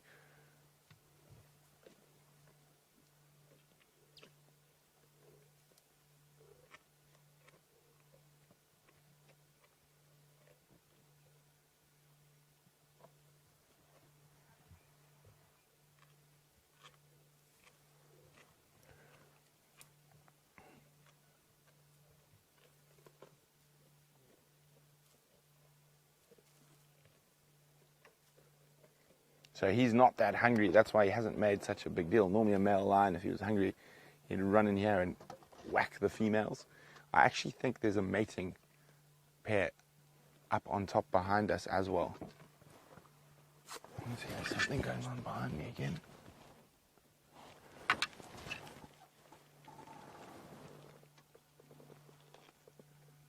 I can see a lioness in the distance, but I'm not sure if there's a male there as well.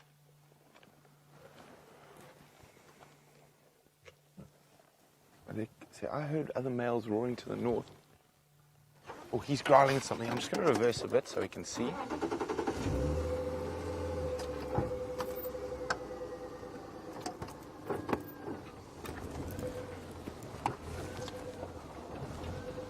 see another male up there, Dave? There's a big stump. I can't hit that, can I? Oh.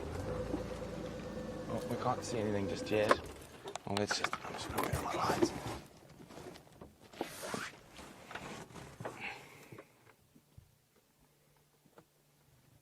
But he is growling at something up there.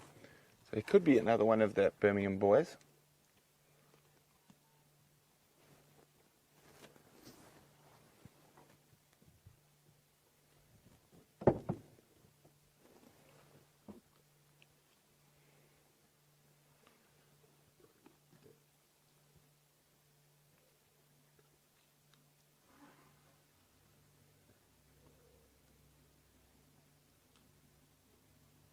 Isn't this just spectacular?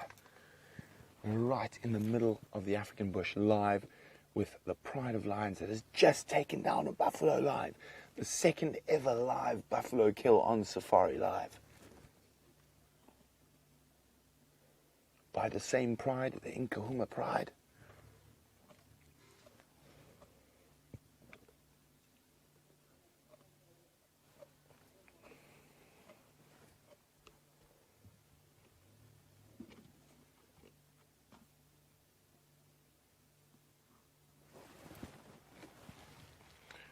There's 3 lionesses here.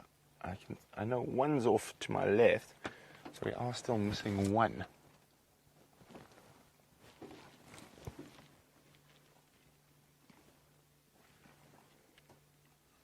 Oh, there's another male. There's a second male. I thought I heard 2 males calling.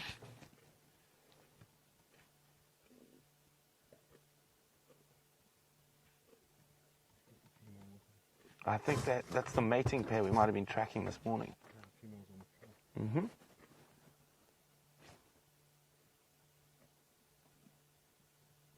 And to me it sounds like there might even be more coming from the north.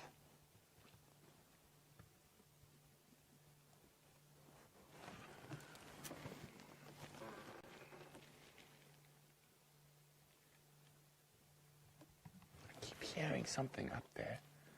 Can't see anything.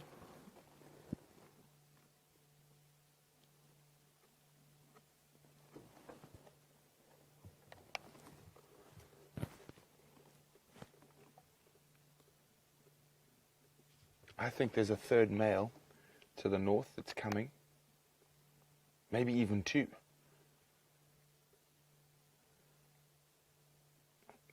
Jamie has certainly saved Cat today.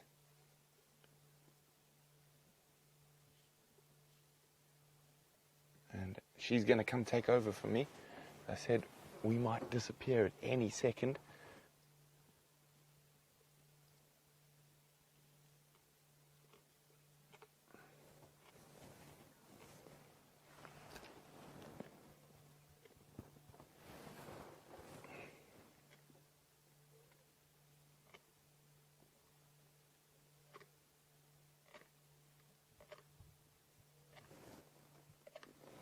So we've got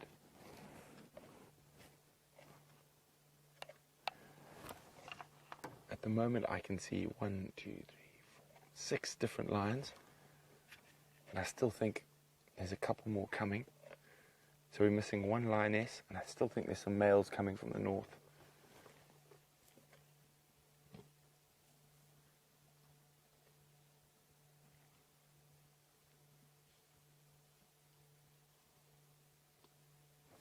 I just want to see where Jamie is, because I'm going to have to move. Jamie.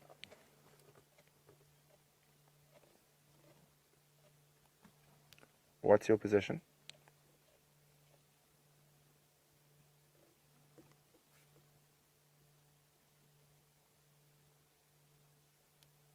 Jamie, what's your position?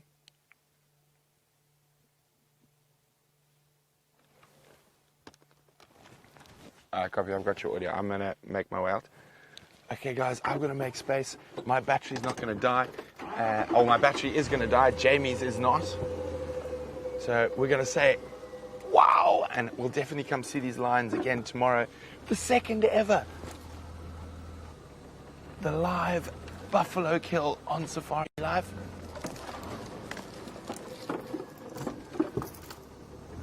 Bye, lions.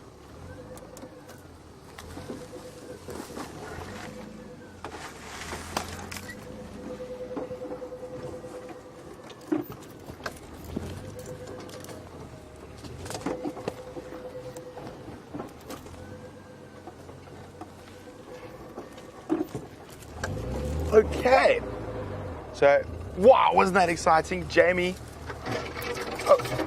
saved a cat today. Oh, there's the 5th lioness.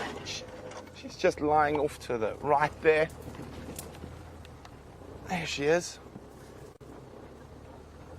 I'm just got to find my way out of here now. And she happens to be on my road. Well, we'll have to go around her. Oh no, I don't think we can. So there's Jamie, she's going in. So from myself and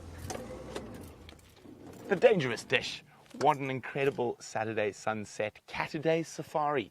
So let's jump back on board with Jamie as she makes her way back towards those Inca-humans on the kill. What an absolutely incredible afternoon. That has been well and truly one of my most memorable moments in the bush that I have ever experienced. And as this is something that we couldn't show you, unfortunately we didn't have signal, but as Jandre and myself made our way out of that sighting, and I've just realized I've knocked my light up into the sky. Let me just fix that before we go in. As we came out of that sighting, I was busy trying to off-road, and this male lion appeared out of nowhere, roaring right next to the car, out of the darkness. I promise you, Jandre and myself both levitated about 20 centimeters into the air. I was about to exaggerate, but I'm not going to. But we really did, we levitated. Because all of a sudden there was just these 2 males right next to us on either side. I couldn't see anything in the thick bush. It's just been incredible. Okay, let me try and get through here.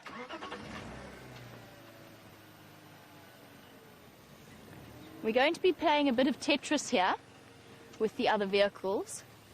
I don't know if Tetris is the right word, but it certainly feels like Tetris. Just so that we can get in. So just hold on, bear with me a moment. Brent is trying to get out, and there's another vehicle trying to get out as well. You can hear Brent creaking through. Ah, there's a male lion. He's not even feeding. I expected him to be feeding. Oh, well, that was unfortunate. Sorry, Jandre. Oh, there's so many radios. I'm getting confused. I can't answer Brent. I'm tangled in my jacket. Oh, no. Okay, there's the male lion, everybody. Standing by.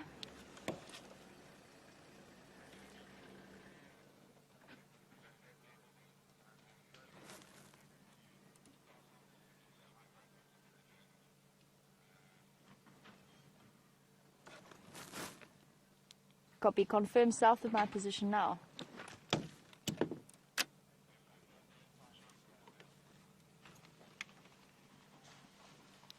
Okay, copy that, thank you. Should I come back onto the road or keep going from where I am? Oh.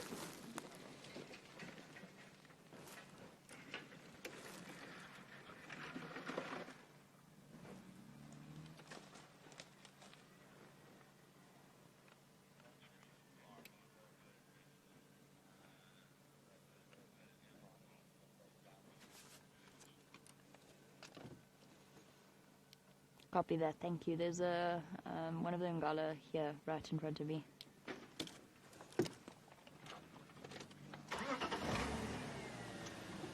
Okay, guys, we're going to try and reposition to just get to where Brent has told us we can go. There's another vehicle in my way, and it's really, really tricky to get in. I don't actually know how we're going to, except by moving around. You can come, Tax. I think we'll have to try and go through here.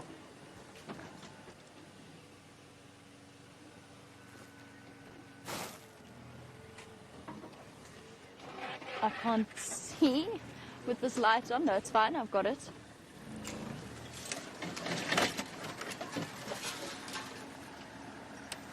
Oh, sorry, guys. Didn't mean to blind you.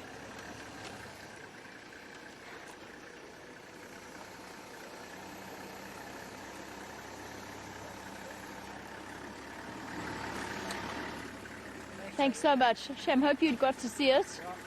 Yo, that happened so fast. Cool. All right, cheers, guys. Have fun. Thank you. Cheers.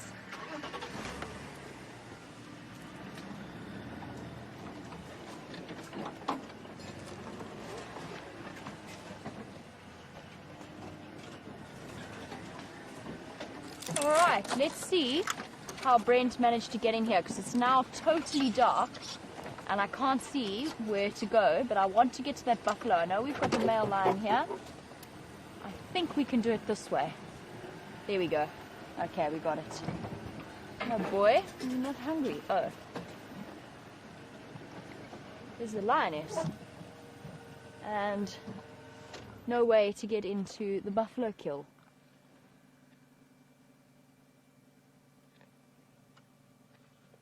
You can hear them crunching away.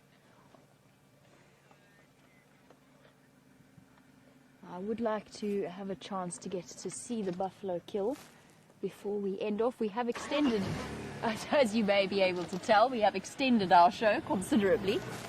But let's try and get to this buffalo carcass. There's just a male lion sort of lying there that we're going to have to circumnavigate. Brent said go left and there's a big elephant path, but things are very difficult in the dark. But I think if I squeeze through here, I'm going to have to move around the edge of this male.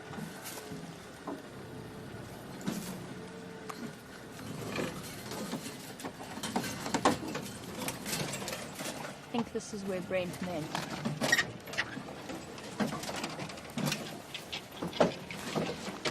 You okay there, Jean? Thank you. This must be where Brent meant. If it's not, well,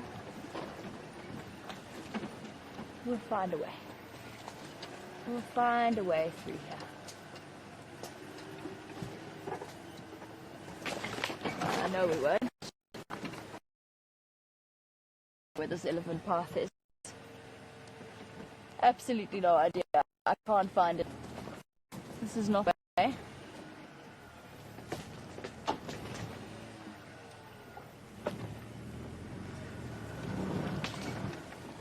Okay. We're getting signal here. We're definitely not going to have signal there. I can't see the line.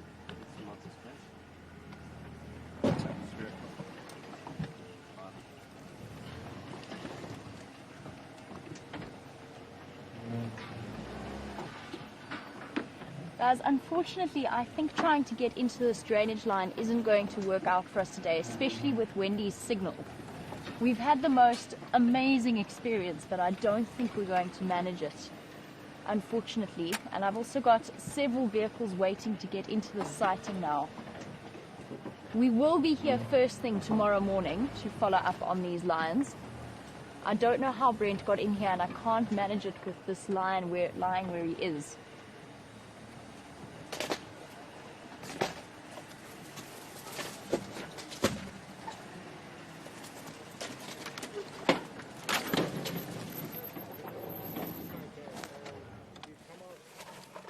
He's out. Oh, Chandre's in a guarri bush. I'm sorry, Chandre. There's so much going on. And we have